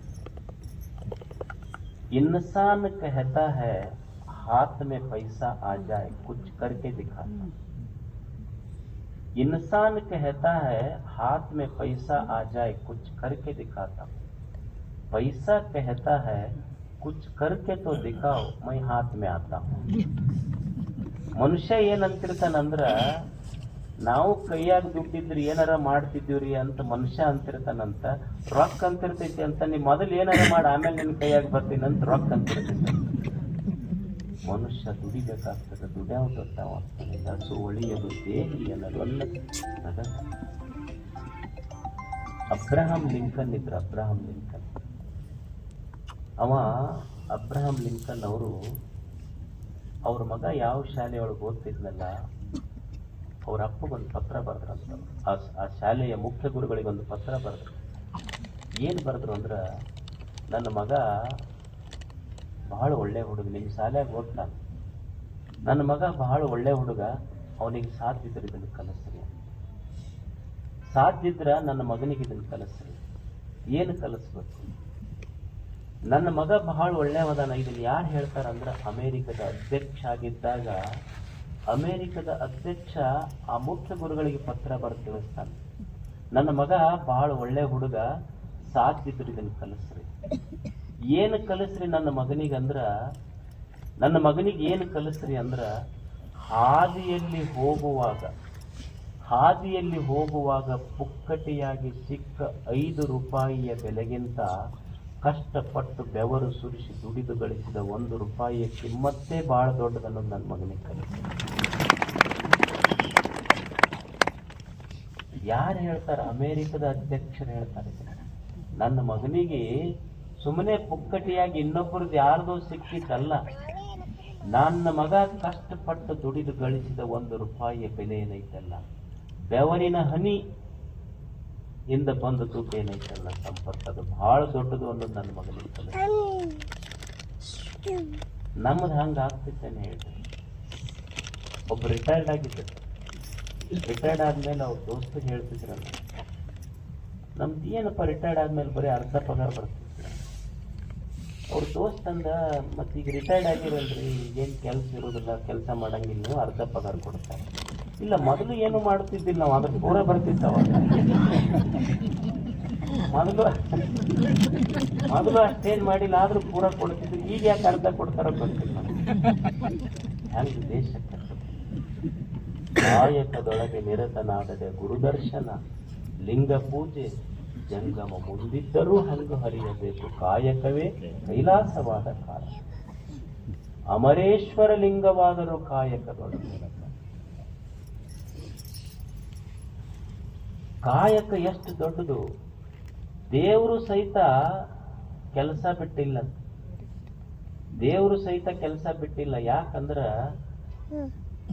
ಈ ಸೃಷ್ಟಿಯ ಕೆಲಸ ಎಲ್ಲ ಪ್ರತಿಕ್ಷಣ ನಡೆದೈತೆ. ಇದನ್ನು ಮಾಡೋರು ಯಾರು? ಗಾಡ್ ಅನ್ನುವ ಶಬ್ದ ಏನಿದೆ, it is not A noun, it is A word. God ಅನ್ನುವ ಶಬ್ದ, ದೇವರು ಅನ್ನುವ ಶಬ್ದ, ಇದು ನಾಮಪದ ಅಲ್ಲ, ಇದು ಕ್ರಿಯಾಪದ, ಇದು ವರ್ಬ್. ಇದು ಅಂದ್ರೆ ದೇವರು ಸದಾ ಪ್ರತಿನಿತ್ಯ ಪ್ರತಿ ಕ್ಷಣ ಇಲ್ಲಿ ಕೆಲಸ ಮಾಡಕತ್ತಾನ. ಅಂದ ಮೇಲೆ ಮನುಷ್ಯನು ಸಹಿತ ಕಲಿಯುವುದೇನು ಅಂದ್ರೆ, ಕಷ್ಟಪಟ್ಟು ದುಡಿದು ನಾನು ಸಂಪಾದನೆ ಮಾಡಬೇಕು. ಸಂಪತ್ತು ಬೇಕು ಮನುಷ್ಯನಿಗೆ. ವಿದ್ಯಾ ಸಂಪತ್ತಿರಬೇಕು, ಧನ ಸಂಪತ್ತು ಬೇಕು, ಆರೋಗ್ಯ ಸಂಪತ್ತು ಬೇಕು ಮನುಷ್ಯನಿಗೆ. ಎಲ್ಲಾ ಸಂಪತ್ತಿದ್ದು ಆರೋಗ್ಯ ಸಂಪತ್ತು ಇರದೇ ಇದ್ರೆ ಉಳಿದ ಸಂಪತ್ತಿಗೆ ಬೆಲೆ ಇಲ್ಲ. ಯಾಕಂದ್ರ ಎಲ್ಲಾ ಸಂಪತ್ತಿಗಿಂತ ದೊಡ್ಡ ಸಂಪತ್ತು ಅಂದ್ರೆ ಆರೋಗ್ಯ ಸಂಪತ್ತು. ಯಾಕಂದ್ರೆ ನೀ ಎಲ್ಲಾ ಸಂಪತ್ತಿತ್ತು ಆರೋಗ್ಯ ಸಂಪತ್ತು ಇರದೇ ಇದ್ರೆ ನೀನು ಅನುಭವಿಸ್ಲಿಕ್ಕೆ ಸಾಧ್ಯ ಇಲ್ಲ. ಈಗ 10 ಶುಗರ್ ಫ್ಯಾಕ್ಟ್ರಿ ಕಟ್ಟಿಯಪ್ಪ, 10 ಶುಗರ್ ಫ್ಯಾಕ್ಟ್ರಿಗೆ ಅಧ್ಯಕ್ಷತೆ. ಆದ್ರೆ ಡಾಕ್ಟರ್ ಏನ್ ಹೇಳ್ಯಾರ, ಬೆಳಿಗ್ಗೆ ಎದ್ದು ಬರೀ ಹಾಗಲಕಾಯಿ ರಸ ಕುಡಿಬೇಕು. ಫ್ಯಾಕ್ಟ್ರಿ ಎಷ್ಟು? ಡಾಕ್ಟರ್ ಅಡ್ವೈಸ್ ಮಾಡಿದ್ದೇನೆ. ಮತ್ತೇನು 10 ಫ್ಯಾಕ್ಟ್ರಿ ಕಟ್ಟಿ ಬೆಳಿಗ್ಗೆ ಎದ್ದು ಹಾಗಲಕಾಯಿ ರಸ ಉಣ್ಣವ್ರು ಶ್ರೀಮಂತರು. ಏನು ಬೆಳಿಗ್ಗೆ ಎದ್ದು ಯಾರ ಮನ್ಯಾಗ ಕರೀತಾರ 10 ಹೋಳಿಗೆ ಕರಿಬೇಡ ಹೊಡ್ಕೊಂಡ್ಬರೋಣ. ಅವ ನಿಜವಾದ ಸುಖಿ ಆತ. ಸುಖಿ ಯಾರು ಅಂದ್ರೆ ಆರೋಗ್ಯವಂತ. ಆರೋಗ್ಯ ಸಂಪತ್ತಷ್ಟು ದೊಡ್ಡದು. ಏನು ಮನಿ ಕಟ್ಟಿಸಿರ್ತಾನ, ಒಟ್ಟು ಮೂರ್ ಅಂತಸ್ತು 4 ಅಂತಸ್ತು ಮನಿ ಕಟ್ಟಿಸಿರ್ತಾನ. 3-4 ಅಂತಸ್ತು ಮನಿ ಕಟ್ಟಿಸಿ ಏನ್ ಮಾಡ್ತಾನಂದ್ರ ಅದಕ್ಕೊಂದು ಸ್ವಿಮ್ಮಿಂಗ್ ಪೂಲ್ ಕಟ್ಟಿರ್ತಾನ, ಒಂದು ವಾಕಿಂಗ್ ಟ್ರ್ಯಾಕ್ ಮಾಡಿರ್ತಾನ, ಕುರ್ಚಿ ಹಾಕೊಂಡು ಒಂದು ದೊಡ್ಡ ಗಾರ್ಡನ್ ಮಾಡಿರ್ತಾನ, ಕುಂತಿರ್ತಾನ ಕುರ್ಚಿ ಮೇಲೆ. ಬಂದವ್ರಿಗೆಲ್ಲ ಹೇಳ್ತಿರ್ತಾನೆ, ಇದು 3 ಅಂತಸ್ತು ಮನಿ ನಾನ ಕಟ್ಟಿಸೀನಿ, ಇದೊಂದು ದೊಡ್ಡ ಗಾರ್ಡನ್ ಮಾಡೀನಿ, ಒಂದು ಸ್ವಿಮ್ಮಿಂಗ್ ಪೂಲ್ ಮಾಡೀನಿ, ವಾಕಿಂಗ್ ಟ್ರ್ಯಾಕ್ ಮಾಡೀನಿ ಎಲ್ಲ ಕಡೆ. ಮತ್ತೆ ನೀವ್ ಯಾಕೆ ಅಡ್ಡಾಡುವಲ್ರಿ? ಮಂಡಿ ನೋವು, ಆರ್ಥ್ರೈಟಿಸ್, ಅಪ್ಪನ ಕಾಲ ನಾವು ಅಡ್ಡೋಳಿಗೆ ಆದಂಗ ಆಗ್ಬಿಟ್ಟ. ಅಂದ್ರೆ ಎಲ್ಲ ಐತಿ, ಅನುಭವಿಸಕ್ಕಿಲ್ಲ ಅಂದ್ರ ಆರೋಗ್ಯ ಇಲ್ಲ ಅಂತ ತಗೊಳ್ಳಿ. ಆರೋಗ್ಯ ಸಂಪತ್ತು ಬೇಕು ಮನುಷ್ಯ. ಅದಕ್ಕ ನಾನು ಹೇಳ್ತಿದ್ದೆ, ಬೆಳಿಗ್ಗೆ ಮನ್ಯಾಗ ನೋಟಿನ ಕಟ್ಟಿದ್ದವ್ರು ಶ್ರೀಮಂತರಲ್ಲ, ಕೈಕಾಲು ಗಟ್ಟಿದ್ದವ್ರು ನಿಜವಾದ. ನಡ್ಯಾಕ ಓಡಾಕ ಉಣ್ಣಾಕ ಆರೋಗ್ಯ ಸಂಪತ್ತು ಬಹಳ. ಡೈನಿಂಗ್ ಟೇಬಲ್ ಮೇಲೆ ಎಲ್ಲಾ ತರದ ಅಡಿಗೆ ಇದ್ದವ ಶ್ರೀಮಂತಲ್ಲ, ಹೊಟ್ಟಿ ಹಸಿವಾದವ ನಿಜವಾದ ಶ್ರೀಮಂತ. ದೊಡ್ಡ ದೊಡ್ಡ ಡನ್ವಲಪ್ ಬೆಡ್ರೂಮ್ ಇದ್ದವ ಶ್ರೀಮಂತ ಅಲ್ಲ, ನಿದ್ದೆ ಬರವ ಶ್ರೀಮಂತ. ಅದಕ್ಕೆ ಮನುಷ್ಯನಿಗೆ ಆರೋಗ್ಯ ಇರ್ಬೇಕಾಗ್ತದೆ. ಹೆಂಗ್ ಬೇಕಂಗ್ ಉಂಡು ಎಕಡೆ ಜಾಗ ಸಿಗ್ತೈತಿ ಆ ಕಡೆ ಬೆಳೆದ್ರ ಮನುಷ್ಯಗೆ ಹೆಂಗ ಆಗ್ತೈತಿ. ಈಗ ಮೊದಲ ಕಮ್ಮಗ್ ಉಣ್ತಾವ, ಆಮೇಲೆ ತೆಳ್ಳಗಾಗ್ಬೇಕಂತ. ಯಾರು ಡಾಕ್ಟರ್ ಹತ್ರ ಹೋದ್ರ ಬಹಳ ಹುಡುಗರಿಗೆಲ್ಲ ಎಲ್ಲರಿಗೂ ಏನಂದ್ರ ಎಲ್ಲರಿಗೂ ಇದು ಮೇಲು ಫಿಮೇಲ್ ತೆಳ್ಳಗಾಗ್ಬೇಕಂತ ಬಹಳ ಸ್ಲಿಮ್ ಆಗ್ಬೇಕಂತಾರ ಎಲ್ಲರು. ಅವ್ ಡಾಕ್ಟರ್ ಹತ್ರ ಹೋದ್ರಂತ, ಡಾಕ್ಟರ್ ಹತ್ರ ಹೋಗಿ ಕೇಳಿದ್ರಂತ, ಏನ್ರ ಔಷಧ ಐತಲ್ರಿ? ಎದಕ್ಕ? ನಾ ತಿನ್ನಾಗ್ಬೇಕು. ತಿನ್ನಾಗಬೇಕಂದ್ರೆ ಏನ್ ಔಷಧ ಇಲ್ಲ, ತಿನ್ನೋದು ಕಡಿಮೆ ಮಾಡ್ಬೇಕು. ತಿನ್ನೋದು ಕಡಿಮೆ ಮಾಡಿಬಿಟ್ರೆ ಮುಗಿದು ಅಂತ ಅಷ್ಟೇ, ಇದೇನಿಲ್ಲ, ತಿನ್ನಾಗಕ್ಕೆ ಬೇರೆ ಕೆಲಸ ಇಲ್ಲ. ಆರೋಗ್ಯ ಸಂಪತ್ತು ಬಹಳ ದೊಡ್ಡದು. ಮನುಷ್ಯ ವಿದ್ಯಾ ಸಂಪತ್ತು ಗಳಿಸಬೇಕು, ಧನ ಸಂಪತ್ತು ಗಳಿಸಬೇಕು, ಆರೋಗ್ಯ ಸಂಪತ್ತು ಗಳಿಸಬೇಕು. ಇದನ್ನು ಸಮಾಜಕ್ಕೆ ಒಳ್ಳೆಯದಕ್ಕೆ ಬಳಸಬೇಕು, ಎರಡೂ ಗೊತ್ತಿರಬೇಕು. ಗಳಿಸುವುದು ಮತ್ತು ಅದನ್ನು ಬಳಸಬೇಕು. ಯಾಕೆ ಬಳಸಬೇಕು? ನಾವು ಏನಾರ ಗಳಿಸ್ಲಿ, ವಿದ್ಯಾ ಗಳಿಸ್ಲಿ, ಧನ ಗಳಿಸ್ಲಿ, ಆರೋಗ್ಯ ಗಳಿಸ್ಲಿ, ಇದನ್ನ ಯಾಕೆ ಬಳಸಬೇಕು?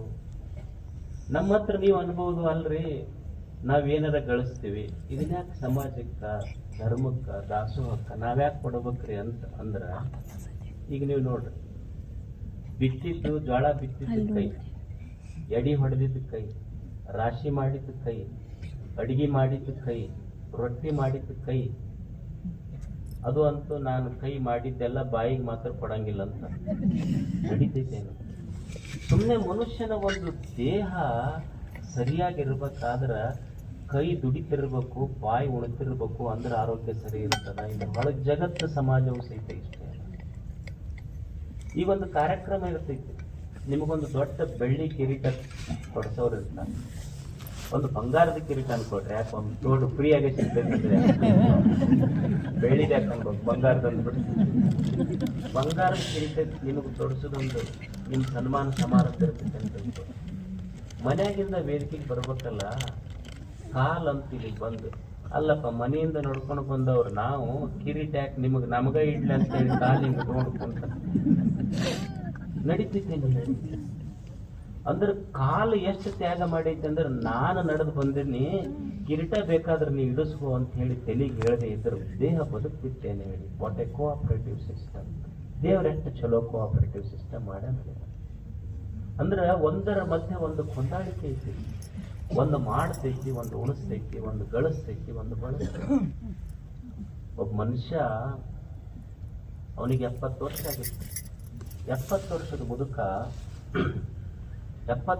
ಮುದುಕ ಒಂದು ದಿವಸ ಒಂದು ಆಸ್ಪತ್ರೆ ಒಳಗ ಅವನಿಗೆ ವೆಂಟಿಲೇಟರ್ ಮೇಲೆ ಇಟ್ರು. ವೆಂಟಿಲೇಟರ್ ಮೇಲೆ 7 ದಿವಸ ಅವನಿಗೆ ವೆಂಟಿಲೇಟರ್ ಮೇಲೆ ಇಟ್ಟ ಮೇಲೆ ಹೊರಗೆ ಬಂದ. ಆಸ್ಪತ್ರೆಯವರು ಬಿಲ್ ಮಾಡಿದ್ರು 80,000 ರೂಪಾಯಿ. ಅವ ಬಿಲ್ ನೋಡಿ ಅಳಾಕತ್ತದ ಮುದುಕ. ಅವರು ಹಾಸ್ಪಿಟಲ್ ಮ್ಯಾನೇಜರ್ ಬಂದ್ರು, ಯಾಕೆ ಅಳಕತ್ತಿ ಅಜ್ಜ ಅಂತ. ಅಲ್ಲ, ಹಾಸ್ಪಿಟಲ್ ಬಿಲ್ ನೋಡಿ ಅಳಕತ್ತಿ ಏನೋ, ಭಾಳ ಆತಂತ ಅಳಕತ್ತಿ. ಇಲ್ಲ, ನನಗೆ ಹಾಸ್ಪಿಟಲ್ ಬಿಲ್ ನೀವು 80,000 8 ದಿವಸಕ್ಕೆ 80,000 ಮಾಡಿದ್ದಕ್ಕೇನು ಅಳು ಬಂದಿಲ್ಲ. ನಾ ಏನು 8 ದಿವಸ ವೆಂಟಿಲೇಟರ್ ಅಂದ್ರೆ ಕೃತಕ ವಾಯು ಇಟ್ಟಿರ್ತಾರಲ್ಲ ಅದನ್ನು ಆಕ್ಸಿಜನ್. ನನಗೇನು 8 ದಿವಸ ವೆಂಟಿಲೇಟರ್ ಮೇಲೆ ಇಟ್ಟಿದ್ದಕ್ಕ ನೀವು 80,000 ಮಾಡಿರಲ್ಲ, ಇದಕ್ಕೇನು ದುಃಖ ಆಗಿಲ್ಲ. ನನಗೆ 70 ವರ್ಷ ಫ್ರೀ ಗಾಳಿ ಕೊಟ್ಟನು ಸಹಿತ ತಾನು ಕೊಟ್ಟಿನಂತ ನೆನಪು ಮಾಡ್ಲಾರ್ದಂಗೆ ಇಟ್ನಲ್ಲ, ದೇವ್ರು ಕೊಟ್ಟು ನನಗೆ ನೆನಪು ಮಾಡಿರಲ್ಲಪ್ಪ. ನೀವು 8 ದಿವಸಕ್ಕೆ 80,000 ಮಾಡಿರಿ, 70 ವರ್ಷಕ್ಕೆ ಅವ ಏನಾರ ನನಗೆ ಬಿಲ್ ಮಾಡಿ ಕಳಿಸಿದ್ರಿ.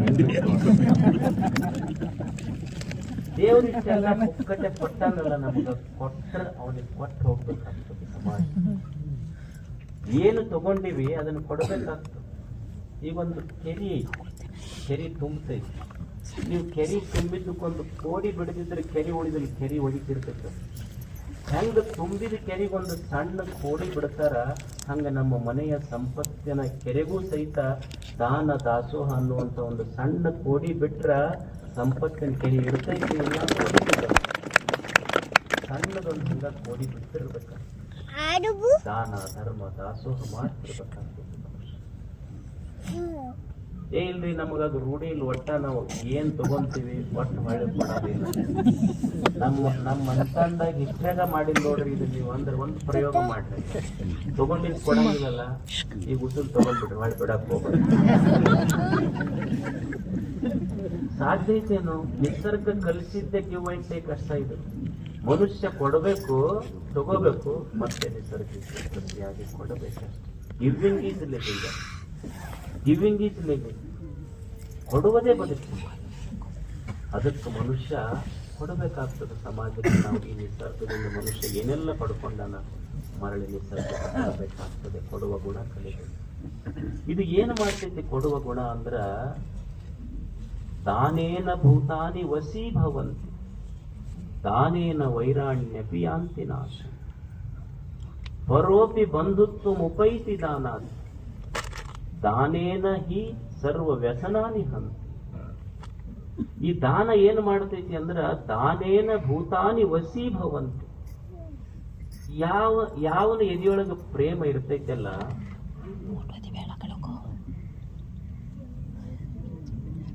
ಯಾವನ ಎದೆಯೊಳಗ ಪ್ರೇಮ ಇರ್ತೈತಲ್ಲ, ಪಶು ಪಕ್ಷಿ ಪ್ರಾಣಿ ಮನುಷ್ಯರು ಸಹಿತ ಅವನಿಗೆ ವಶ ಆಗ್ತಿರ್ತಾರ.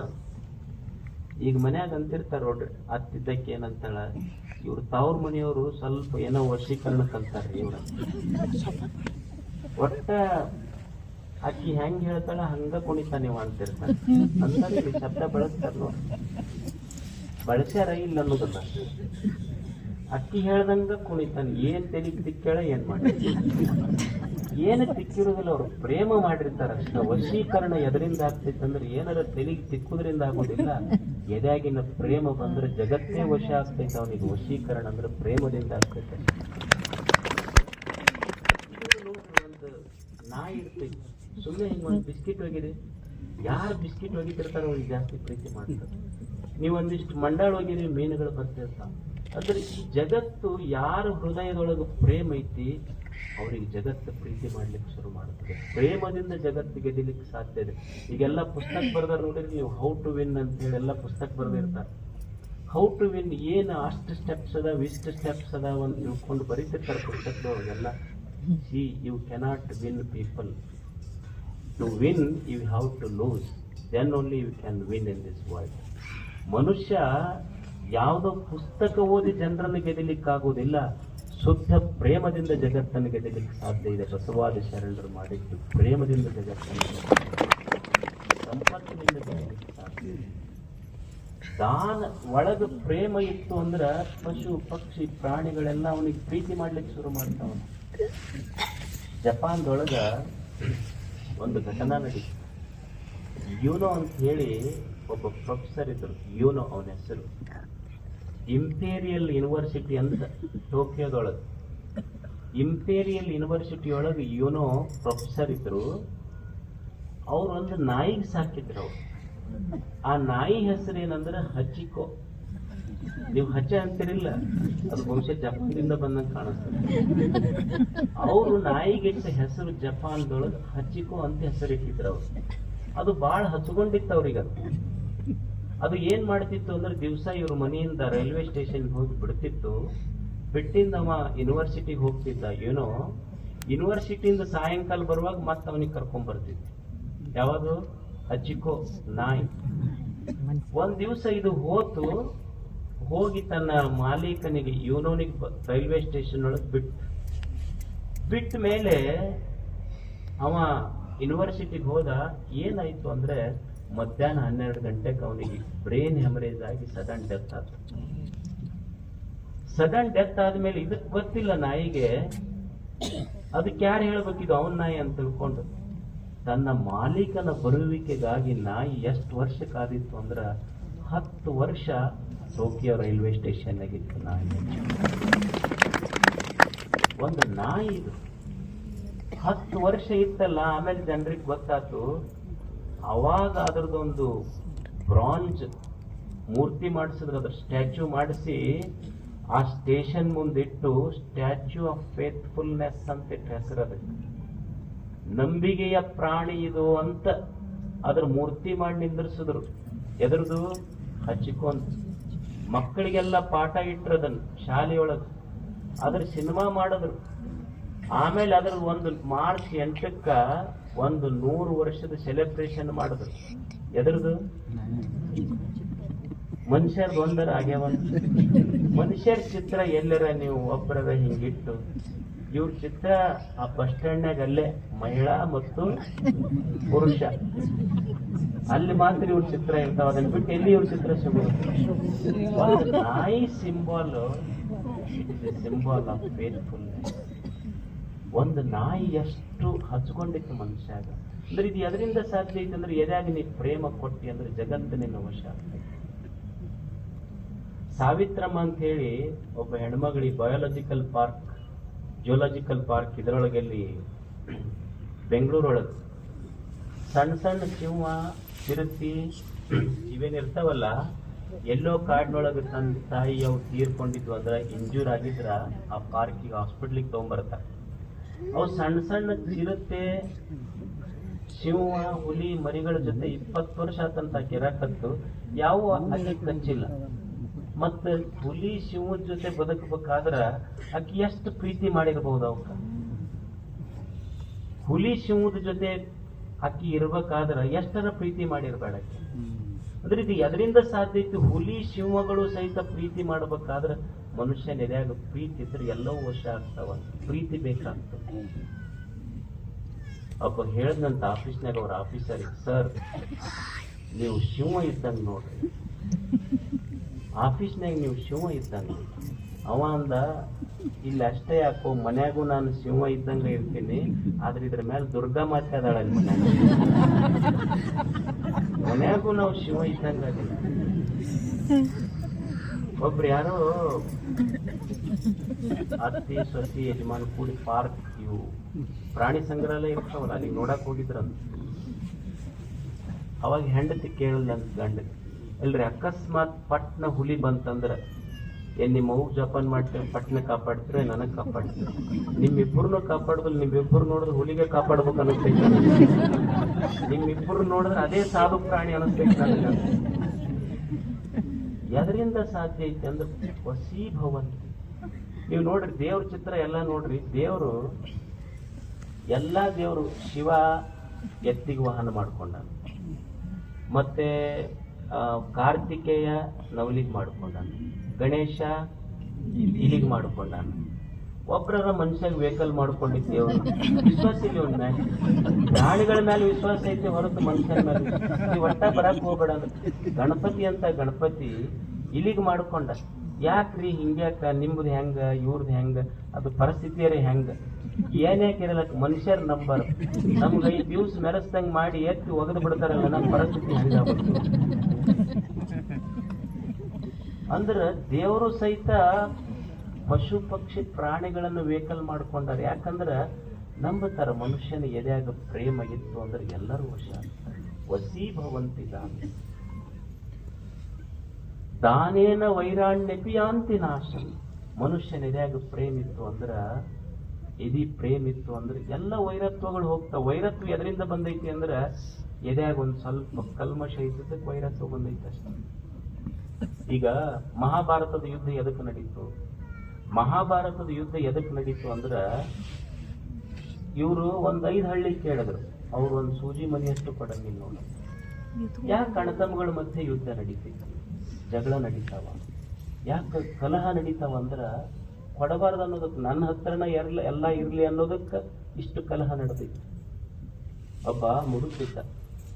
ಆ ಮುದುಕ ಬಹಳ ಕಷ್ಟಪಟ್ಟು ಒಂದು 200 ಎಕರೆ ಜಮೀನು ಮಾಡಿತ್ತು ಊರಾಗ. 1-2 ದೊಡ್ಡ ಮನೆ ಕಟ್ಟಿಸಿತ್ತು. 200 ಎಕರೆ ಜಮೀನು ಮಾಡಿ 2 ದೊಡ್ಡ ಮನೆ ಕಟ್ಟಿಸಿತ್ತು. 2 ಮಕ್ಕಳಿದ್ರು ಅವನಿಗೆ. 2 ಮಕ್ಕಳಿಗೆ ಒಂದೊಂದು ಮನಿ, ಒಬ್ಬ ದೊಡ್ಡ ಮಗನಿಗೆ ಒಂದು ದೊಡ್ಡ ಮನಿ, 100 ಎಕರೆ ಹೊಲ. ಸಣ್ಣ ಮಗನಿಗೆ ಒಂದು ಮನಿ, 100 ಎಕರೆ ಹೊಲ ಕೊಟ್ಟು ಮುದುಕ್ ಹೋತು. ಮತ್ತು ಕೊಟ್ಟ ಮೇಲೆ ಅವ್ರು ಇರುವಂತಾರೆ ಯಾಕಂತಾರೋ ಗೊತ್ತಾರೋ. ಮುದುಕ್ ಹೋತು. ಹೋದ್ಮೇಲೆ ದೊಡ್ಡ ಮಗನ ಹೆಂಡತಿ, ಒಂದು ದೊಡ್ಡ ಮನಿ, 100 ಎಕರೆ ಹೊಲ, ಅವ್ರೊಂದು ಕಡೆ ಇರ್ತಿದ್ರು. ಸಣ್ಣ ಮಗನಿಗೆ ಒಂದು ದೊಡ್ಡ ಮನಿ, 100 ಎಕರೆ ಹೊಲ, ಇವ್ರೊಂದು ಕಡೆ ಇರ್ತಿದ್ರು. ಸಣ್ಣ ತಮ್ಮ ಏನಿದ್ನಲ್ಲ, ತಮ್ಮಗ ಒಂದು ಗಂಡು ಮಗು ಆಗಿತ್ತು. ಅಣ್ಣಗ ಮಕ್ಕಳಾಗಿರ್ಲಿಲ್ಲ. ಒಂದು 7-8 ವರ್ಷ ಆಗಿತ್ತು ಇಬ್ಬರದು ಮದುವೆ ಆಗಿ. ತಮ್ಮಗ ಒಂದು ಗಂಡು ಮಗು ಹುಟ್ಟಿತ್ತು, ಅಣ್ಣಗ ಮಕ್ಕಳಾಗಿರ್ಲಿಲ್ಲ. ತಮ್ಮನ ಹೆಂಡತಿ ಬಹಳ ಖುಷಿ ಇದ್ರು. ಎದಕ್ಕಿದ್ರೆ ಲೋಕಾರೂಢಿ ಏನಂದ್ರ, ನಮಗೊಂದು ಗಂಡು ಮಗು ಆಗೈತಿ ಅನ್ನೋದಕ್ಕೆ ಸಂತೋಷ ಇರ್ಲಿಲ್ಲ ಅವರಿಗೆ. ನಮಗ ಗಂಡು ಮಗು ಆಗಿದ್ದಕ್ಕೆ ಸಂತೋಷ ಇರ್ಲಿಲ್ಲ. ನಮ್ಮ ಅಣ್ಣಗ ಮಕ್ಕಳಾಗಿಲ್ಲಲ್ಲ, ಅವ್ರದ್ದು 100 ಎಕರೆ ನನ್ನ ಮಗನಿಗೆ ಬರ್ತೈತೆ ಅನ್ನೋದಕ್ಕೆ ಸಂತೋಷ. ಮನುಷ್ಯನ ಮನಸ್ಸು ಸಂಗ್ರಹ ಹೆಂಗ್ ಮಾಡ್ತೈತಿ ಅಂದ್ರ, ಒಂದ್ ಸ್ವಲ್ಪ ದಿವ್ಸ ಹೋತು ಅಣ್ಣಗೊಂದು ಗಂಡು ಮಗ ಹುಟ್ಟ. ಯಾವಾಗ ಅಣ್ಣಗೊಂದು ಗಂಡು ಮಗ ಹುಟ್ಟತಲ್ಲ, ತಮ್ಮನ ಹೆಂಡತಿ ಅವ್ರ ಸಂತೋಷ ಸೈಕಲ್ 2 ಪಂಚರ್ ಆದಂಗ ಸುಮ್ಮನ ಬಿಡ್ಲಿಲ್ಲ. ಅವ್ರು ಏನ್ ಮಾಡಿದ್ರು ಅಂದ್ರೆ, ಹೆಂಗರ ಮಾಡಿ ಅಣ್ಣನ ಮಗನಿಗೆ ಒಂದಿಷ್ಟು ವಿಷ ಹಾಕಬೇಕಂತ. ಏನ್ ಮಾಡಿಸ್ತದ ಮನಸ್ಸು, ಸಂಗ್ರಹಕ್ಕಾಗಿ ಹೆಂಗ ಮಾಡಿಸ್ತದ ಮನಸ್ಸು. ಏನಾರ ಮಾಡಿ ಒಂದಿಷ್ಟು ವಿಷ ಹಾಕಬೇಕು.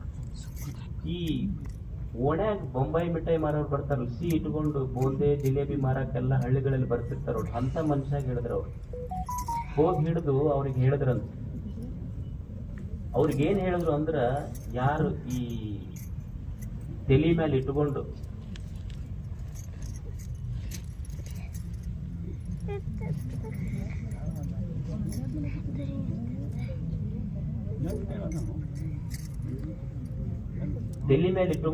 ಈ ಜಿಲೇಬಿ ಬೂಂದೆ ಮಾರಕ್ ಬರ್ತಾರಲ್ಲ, ಅಂತ ಮನುಷ್ಯ ಆ ಓಣ್ಯಾಗ ಬಂದ. ತಮ್ಮನ ಹೆಂಡತಿ ಏನ್ ಹೇಳಿದ್ರಂದ್ರ, ತಮ್ಮನ ಹೆಂಡತಿದ್ರಲ್ಲ, ಆ ಜಿಲೇಬಿ ಮಾರು ಮನುಷ್ಯಾಗ ಹೇಳಿದ್ರು, ನೀನು ನಮ್ಮ ಅಣ್ಣನ ಓಣ್ಯಾಗ ಸಿಹಿ ಮಾರಕ್ ಹೋಗ್ತೀಯಲ್ಲ, ಆ ಸಿಹಿ ಒಳಗೊಂದಿಷ್ಟು ವಿಷ ಹಾಕಿ ಕೊಡು, ನಿನಗೊಂದು ₹1,00,000 ಕೊಡ್ತೀವಿ ಅಂತ ಹೇಳಿದ್ರು. ಇವ ಸಿಹಿ ಮಾರ ಮನುಷ್ಯ ಇದ್ನಲ್ಲ, ಅವ 1,00,000 ಅಂದ್ರೆ ಖಂಡಿತಿಲ್ಲ. ಅವ ಕೇಳಿದ್ರೆ, ಇನ್ನೊಮ್ಮೆ ಹೇಳ್ರಿ ಸರಿ, ನೀವೇನು ಕೊಡ್ತೀರಿ, ನಾ ಏನು ಮಾಡ್ಬೇಕು? ಏನಿಲ್ಲ, ನಮ್ಮ ಅಣ್ಣನ ಓಣಿಯೊಳಗೆ ನೀ ಸಿಹಿ ಮಾರ್ಲಿಕ್ಕೆ ಹೋಗ್ತೀಯಲ್ಲ, ಸಿಹಿ ಮಾರ್ಲಿಕ್ಕೆ ಹೋದಾಗ ನಮ್ಮ ಅಣ್ಣನ ಮಗ ಸಿಹಿ ಖರೀದಿ ಮಾಡಕ್ ಬರ್ತಾನ, ₹1,00,000 ಕೊಡ್ತೀವಿ ನಿನಗ, ಆ ಸಿಹಿ ಒಳಗೆ ಒಂದಿಷ್ಟು ವಿಷ ಹಾಕಿ. ಅವಾಗ ಸಿಹಿ ಮಾರ ಮನುಷ್ಯ ಬಡವಿದ್ದ, ಮನಸ್ಸು ಚಲೋ ಇತ್ತವ ಅಂತಾನ, ನೀವು ನನಗ್1,00,000 ಕೊಡ್ತೀವಿ ಅಂತ ಹೇಳ್ತೀರಿ, ಸಿಹಿ ಒಳಗ ವಿಷ ಹಾಕಿ ಕೊಡ್ರಿ ಅಂತ ಹೇಳ್ತಿರಲ್ಲ, ದೇವ್ರು ನನಗ ಭೂಮಿ ಕಳಿಸಿದ್ದು ತಮ್ಮ ಸಿಹಿ ಮಾರಿ ಬದುಕಂತ ಕಳಿಸ್ಯಾನೆ ಹೊರತು ವಿಷ ಮಾರ್ಕೊಂಡು ಬದುಕಂತ ಕಳಿಸ್ಯಾನೆ.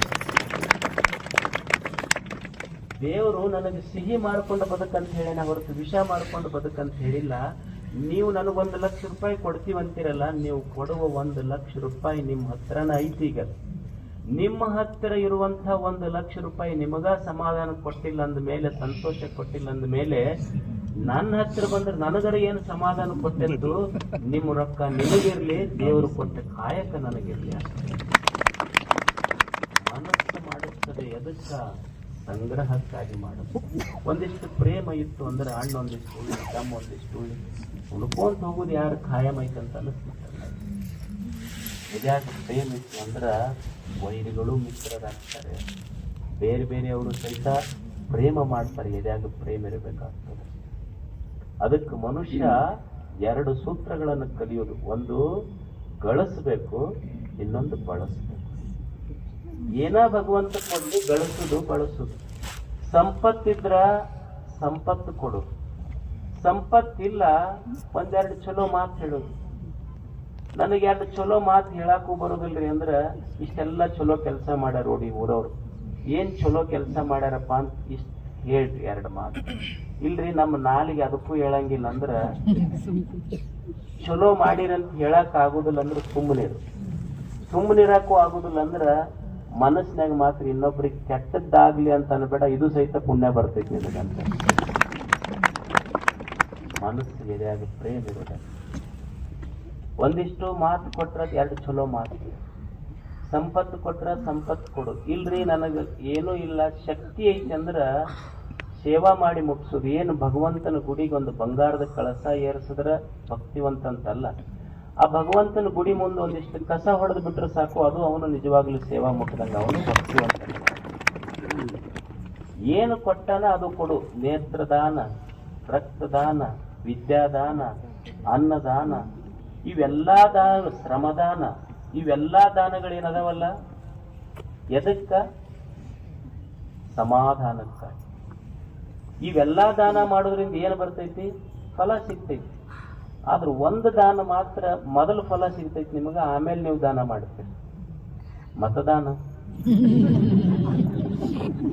ಉಳಿದ ದಾನಕ್ಕೆ ದಾನ ಮಾಡಿದ ಮೇಲೆ ಫಲ ಸಿಗ್ತೈತಿ. ಮತದಾನಕ್ಕೆ ಮಾತ್ರ ಮೊದಲ ಫಲ ತಗೊಂಡು ಆಮೇಲೆ ದಾನ ಮಾಡ್ತೀರಿ. ಇದು ಒಂದೇ ದಾನ. ಅದಕ್ಕೆ ದೇವ್ರು ಏನು ಕೊಟ್ಟಾನ ಅದನ್ನೊಂದು ಹಂಚಿ ಬದುಕುವುದಷ್ಟೇ. ಗಳಿಸಬೇಕು, ಗಳಿಸಿದ್ದನ್ನು ಸರಿಯಾಗಿ ಬಳಸಬೇಕು. ಒಂದಿಷ್ಟು ಕೊಡುವ ಗುಣ ಮನುಷ್ಯನಿಗೆ ಬೇಕಾಗ್ತದೆ. ದೇವರು ಕೊಟ್ಟಾನ ಅಂದ ಮೇಲೆ ಕೊಡುವುದಷ್ಟೇ. ನನಗೇನು ಕೊಟ್ಟಾನ ಅದನ್ನು ಕೊಡೋದು. ಸಂಪತ್ತ ಕೊಡಬೇಕಂತಿಲ್ಲ. ಭಗವಂತ ನನಗೇನು ಕೊಟ್ಟಾನ, ನಾನು ಗಳಿಸಿದ್ದನ್ನ ಸರಿಯಾದದಕ್ಕೆ ಬಳಸಬೇಕು. ಮನುಷ್ಯ ನಾನು ಗಳಿಸಿದ್ದನ್ನ ಸರಿಯಾದದಕ್ಕೆ ಬಳಸಬೇಕು. ದೇವ್ರು ಏನು ಕೊಟ್ಟಾನಲ್ಲ ಅದು ಬಳಸಬೇಕಾಗ್ತದೆ. ನಾವು ಬಹಳ ಕಂಜೂಸ್ತನ. ನಾವು ಒಬ್ಬ ಗುಡಿ ಮುಂದೆ ಕುಂತಿದ್, ನಾನು ಬಸ್ ಸ್ಟ್ಯಾಂಡ್ ಮುಂದೆ ಕುಂತಿದ್ದೆ. ಆ ಬಸ್ ಸ್ಟ್ಯಾಂಡ್ ಮುಂದೆ ಒಂದು ಮಾರುತಿ ಗುಡಿ ಇದೆ. 3 ಮಂದಿ ಎಲ್ಲ ಹೋಗ್ತಿದ್ರ ಆ ಗುಡಿ. ಇವ ಅಂತಿದ್, ಏನ್ ದೇವ್ರು ಹಿಂಗ್ ಇಷ್ಟು ಮಂದಿ ಹೋಗ್ತಾರಲ್ಲ, ಏನ್ ಕೊಡ್ತಾನ ದೇವ್ರು, ಸುಮ್ಮನೆ ಹೋಗ್ತಾವ ಇವ್ ಮಂದಿ ಅಂತ. ಅವ ಬರೀ ಚುಟ್ಟ ಸೇರ್ಕೊಂತ ಅಡ್ಡಾಡ. ಒಟ್ಟ ಬಸ್ ಸ್ಟ್ಯಾಂಡ್ ಮುಂದೆ ಕುಂತೆ, ಇನ್ನೊಂದು ಗುಡಿ ಮುಂದೆ ಹೋದೆ, ಅಲ್ಲಿ ಹೋದೆ, ಇವ್ರ ಕಟ್ಟಿಗೆ ಕುಂತೆ. ಬಸ್ ಸ್ಟ್ಯಾಂಡ್ ಮುಂದೆ ಕುಂತಿರ್ತಿದ್. ಎಷ್ಟು ಜನ ಹೋಗ್ತಾರ ಮಾರುತಿ ಗುಡಿಗೆ, ಏನ್ ಕೊಡ್ತಾನ ಮಾರುತಿ? ಬರೀ ದಿವಸ ಇಷ್ಟು ಅಡ್ಡಾಡ್ತಾವ. ಒಂದ್ ದಿವ್ಸ ಅವನಿಗೆ ಚುಟ್ಟಕ್ಕೆ ರೊಕ್ಕನ ಸಿಗ್ಲಿಲ್ಲ. ಅವನಿಗೆ ನೋಡೋಣ ಇಷ್ಟು ಮಂದಿ ಹೋಗ್ತಾರಲ್ಲ, ನಾನು ಪರೀಕ್ಷೆ ಯಾಕೆ ಮಾಡಬ. ಹೋಗಿ ದೇವರಿಗೆ ನಮಸ್ಕಾರ ಮಾಡಿ ಗಂಟಿ ಜೋರಿಗೆ ಬಡದು ನಮಸ್ಕಾರ ಮಾಡಿ, ನೋಡಪ್ಪ ಮಾರುತಿ ನೀ ಸತ್ತುಳ್ಳವಾಗಿದ್ರ, ನಿನ್ನ ಹತ್ರ ಶಕ್ತಿ ಇದ್ರ ನನಗೆ 100 ರೂಪಾಯಿ ಕೊಡ್ಬೇಕು. ಇವತ್ತು 100 ರೂಪಾಯಿ ಸಿಗ್ಬೇಕು ನನಗೆ. ನಿನ್ನ ಹತ್ರ ಶಕ್ತಿ ಇದ್ರ 100 ರೂಪಾಯಿ ಸಿಗಬೇಕು. ಮತ್ತೆ 50 ರೂಪಾಯಿ ನಿನಗೆ ಕೊಡ್ತೀನಿ, ಅದ್ರಾಗ ನಿನ್ ಹುಂಡಿಗೆ ಹಾಕ್ತೀನಿ ನಾನು. ಇಷ್ಟಂದು ನಮಸ್ಕಾರ ಮಾಡಿ ಹೊರಗೆ ಹಿಂಗ್ ಹೊಂಟಿದ್ದ, ಲೋಟ ಬಿದ್ದಿದ್ ಕೆಳಗ್ ತಗೊಂಡ. ಅದಕ್ಕ ಇಷ್ಟು ಮಂದಿ ಬರ್ತಾರಪ್ಪ ನಿನಗ ಅಂದ. ನೋಡ್ದ, ಭಾರಿ ಶಾಣೆ ಅದಿಯಪ್ಪ ನೀನು, ಬರೇ ಸತ್ತುಳ್ಳವಲ್ಲ, ಶಾಣೆನು, ಇಂಟೆಲಿಜೆಂಟ್ ಅದಿ. ಸಿಕ್ಕಿದ್ದ 50 ರೂಪಾಯಿ ನೋಟ್ ಇತ್ತು, ನಿಂದ 50 ರೂಪಾಯಿ ಮುರ್ಕೊಂಡ ನನಗ್ ಕೊಟ್ಟಿನಿ. ನನ್ನ ನಿಂದ 50 ರೂಪಾಯಿ ಮುರ್ಕೊಂಡ ನನಗ್ ಕೊಟ್ಟಂಗಾಗೈತಿ ನೀನು. ಇವ್ರು ಮನುಷ್ಯರಿಗೆ ಟೊಪ್ಪಿ ಹಾಕಾರಲ್ಲ, ದೇವ್ರಿಗೆ ಟೊಪ್ಪಿ ಹಾಕಾರ. ಅವ ಅವತ್ತಿನಿಂದ ಮಾರುತಿ ಏನ್ ಮಾಡದಂದ್ರೆ, ಈ ಮನುಷ್ಯರ ಕಡೆನ ನೋಡ್ಬಾರ್ದಂತ ಹಿಂಗ್ ಮುಖ ಮಾಡ್ತಾರೆ. ನೀವು ಗುಡಿಗೆ ಹೋದಾಗ ಆಮೇಲೆ ನಿಮ್ ಕಡೆ ನೋಡ್ಯಾನ ಹೇಳಿ. ಅವತ್ತವ ಮಾಡಿದ್ದು ಮನುಷ್ಯರು ಹೆಂಗದಾರಂತ. ಅದಕ್ಕೆ ನಮ್ಮದು ಇದು ದೇವರು ಕೊಟ್ಟಾಗ ಅದನ್ನು ಗಳಿಸ್ಬೇಕು, ಅದಕ್ಕೆ ಬಳಸ್ಬೇಕು. ಒಂದು ಘಟನಾ ನಡೀತು ನಮ್ಮ ಮಠದಾಗ. ನಮ್ಮ ಗುರುಗಳಿದ್ರು, ಶಿವಶಾಂತೇರ್ ಮಹಾಸ್ವಾಮಿಗಳನ್ನು ಹೇಳಿ, ಬಹಳ ದೊಡ್ಡ ತಪಸ್ವಿಗಳು ಗುರುಗಳು. ನಮ್ಮ ಗದ್ದಿಗೆ ಮುಂದೆ ಒಂದು ಸಣ್ಣ ತ್ರಿಜುರಿ ಇತ್ತು. ಅಲ್ಲಿ ಯಾರು ಬಂದು ಭಕ್ತರು ಆ ಗದ್ದಿಗೆ ಕಾಣಿಕೆ ಹಾಕ್ತಿದ್ರು. ನಮ್ಮ ಗುರುಗಳು ಅದನ್ನ ತಿಂಗಳಿಗೋ 2 ತಿಂಗಳಿಗೋ ತ್ರಿಜುರಿ ತಕ್ಕೊಂಡು ಹೋಗಿ, ರಾತ್ರಿ 10 ಅವ್ರ ಗುರುಗಳು ಆ ತ್ರಿಜುರಿ ತಕ್ಕೊಂಡು ಹೋಗಿ ರೊಕ್ಕ ಎಣಿಸ್ತಿದ್ರು ಆಚಾರ್ಯ. ಒಂದ್ ದಿವ್ಸ ರಾತ್ರಿ 9-10 ಗಂಟೆಗೆ, ಅವಾಗ ಏನಷ್ಟು ಬೆಳಕಿರ್ತಿದ್ದಿಲ್ಲ, ತ್ರಿಜುರಿ ತಕ್ಕೊಂಡು ಹೋದಾಗ 1 ರೂಪಾಯಿ ಕೆಳಗೆ ಬಿತ್ತಲ್ಲ. ಬಿದ್ದು ಕೂಡ್ಲೇನೆ ಅಜ್ಜವರು ಅಕ್ಕಾಡಿ ಇಕ್ಕಾಡಿ ಬ್ಯಾಟ್ರಿ ಹಾಕಿ ಒಂದು 10-15 ನಿಮಿಷ ಹುಡುಕಿದ್ರಂತ. ಅದಕ್ಕೆ ನಮ್ಮ ಅಜ್ಜರ ಜೊತೆ ಒಬ್ಬ ಭಕ್ತ ಇದ್ದ.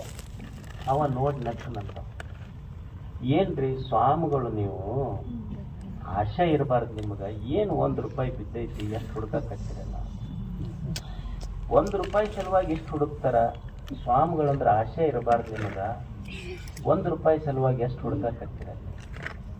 ಅಜ್ಜರು ಒಂದು ಚಲೋ ಮಾತು ಹೇಳಿದ್ರಂತ, ನೋಡು ನಾನು ₹1 ಕಳೆದಿದ್ದು ಹುಡುಕತ್ತಿದ್ದಿಲ್ಲ, ಇದು ಮಠದಾಗ ಭಗವಂತನ ಸಲ್ಲಿ ಅಂತ ಒಬ್ಬ ಬಡವ ಭಕ್ತ ₹1 ಹಾಕ್ಯಾನ, ಇದನ್ನ ನಾನು ಹುಡುಕಿದ್ದು ₹1 ಅಲ್ಲ, ಆ ಬಡವನ ಭಕ್ತಿ ಕಳೆದಿದ್ದಲ್ಲ ಅದನ್ನು ಹುಡುಕಳಕತ್ತಿದ್ದೇನೆ. ಅವ ಕೊಟ್ಟಿದ್ದನ್ನು ನಾನು ಸದ್ಬಳಕೆ ಮಾಡದಿದ್ರೆ ನನಗೆ ಪಾಪ ಬರ್ತೈತಿ ಅಂತ ಗುರುಗಳು ಹೇಳಿದ ಮಾತು. ಮನುಷ್ಯ ಒಬ್ಬ ದೇವರು ಏನು ಕೊಟ್ಟಾನ ಅದನ್ನು ಸರಿಯಾಗಿ ಗಳಿಸಬೇಕು, ಗಳಿಸಿದ್ದನ್ನು ಒಳ್ಳೆಯದಕ್ಕೆ ಮನುಷ್ಯ ಪಡೆದಬೇಕು. ಈಗ ನೀವು ಏನು ದಾನ ಮಾಡ್ತೀರಿ, ಧರ್ಮ ಮಾಡ್ತೀರಿ, ಅದು ಒಳ್ಳೇದಕ್ಕೆ ಮುಟ್ತದೆ, ಭಗವಂತಗೆ ಮುಟ್ತದ, ದಂಡ ಕೊಟ್ಟಿಗೆ ಮುಟ್ಟೋದಿಲ್ಲ. ಈಗ ನಿಮ್ಮ ಊರಾಗ ಇದು ಇರ್ತಾವ ನೋಡ್ರಿ, ಏನಿರ್ತಾವ, ಡಸ್ಟ್ಬಿನ್ ಇರ್ತಾವ, ಡಸ್ಟ್ಬಿನ್ಗೆ ಒಯ್ದು ವೇಸ್ಟ್ ಬಾಕ್ಸ್, ಅದಕ್ಕೆ ನಿಮ್ಮ ಪತ್ರ ಹಾಕಿದ್ರಿ ಅಂದ್ರೆ ಮುಟ್ತೈತೆ. ನೀವು ಯಾರಿಗಂತೀರಿ ಅವ್ರಿಗೆ ಅಡ್ರೆಸ್ ಬರೆದು ವೇಸ್ಟ್ ಬಾಕ್ಸಿಗೆ ಹಾಕಿದ್ರೆ ನಿಮ್ಮ ಪತ್ರ ಮುಟ್ಟೋದಿಲ್ಲ, ಪೋಸ್ಟ್ ಬಾಕ್ಸಿಗೆ ಹಾಕಿದ್ರೆ ಆ ಪತ್ರ ಮುಟ್ತೈತಿ. ಹಂಗೆ ಎಲ್ಲೋ ದಂಡ ಕೊಟ್ರ ಅದು ವೇಸ್ಟ್ ಬಾಕ್ಸಿಗೆ ಹಾಕಿದಂಗ, ದಾಸೋಹ ಕೊಟ್ರ ಅದು ಪೋಸ್ಟ್ ಬಾಕ್ಸಿಗೆ ಹಾಕಿದಂಗ, ಅದು ಭಗವಂತಗೆ ಯಾವುದು ಎಲ್ಲಿ ಒಳ್ಳೆ ಕೆಲಸ ನಡೀತದೆ, ದೇವರು ನನಗೇನು ಶಕ್ತಿ ಕೊಟ್ಟಾನ ಅದನ್ನು ಸರಿಯಾಗಿ ಬಳಸುವಂಥ ಕಲೆ ನಮಗೆ ಬರ್ತದೆ. ಇವತ್ತಿನ ಸೂತ್ರ ಗಳಿಸುವುದು, ಗಳಿಸಿದ್ದನ್ನು ಸರಿಯಾಗಿ ಬಳಸುವುದು. ನಮಗೆಲ್ಲ ಶರಣ ಸಮಾಧಾನದಿಂದ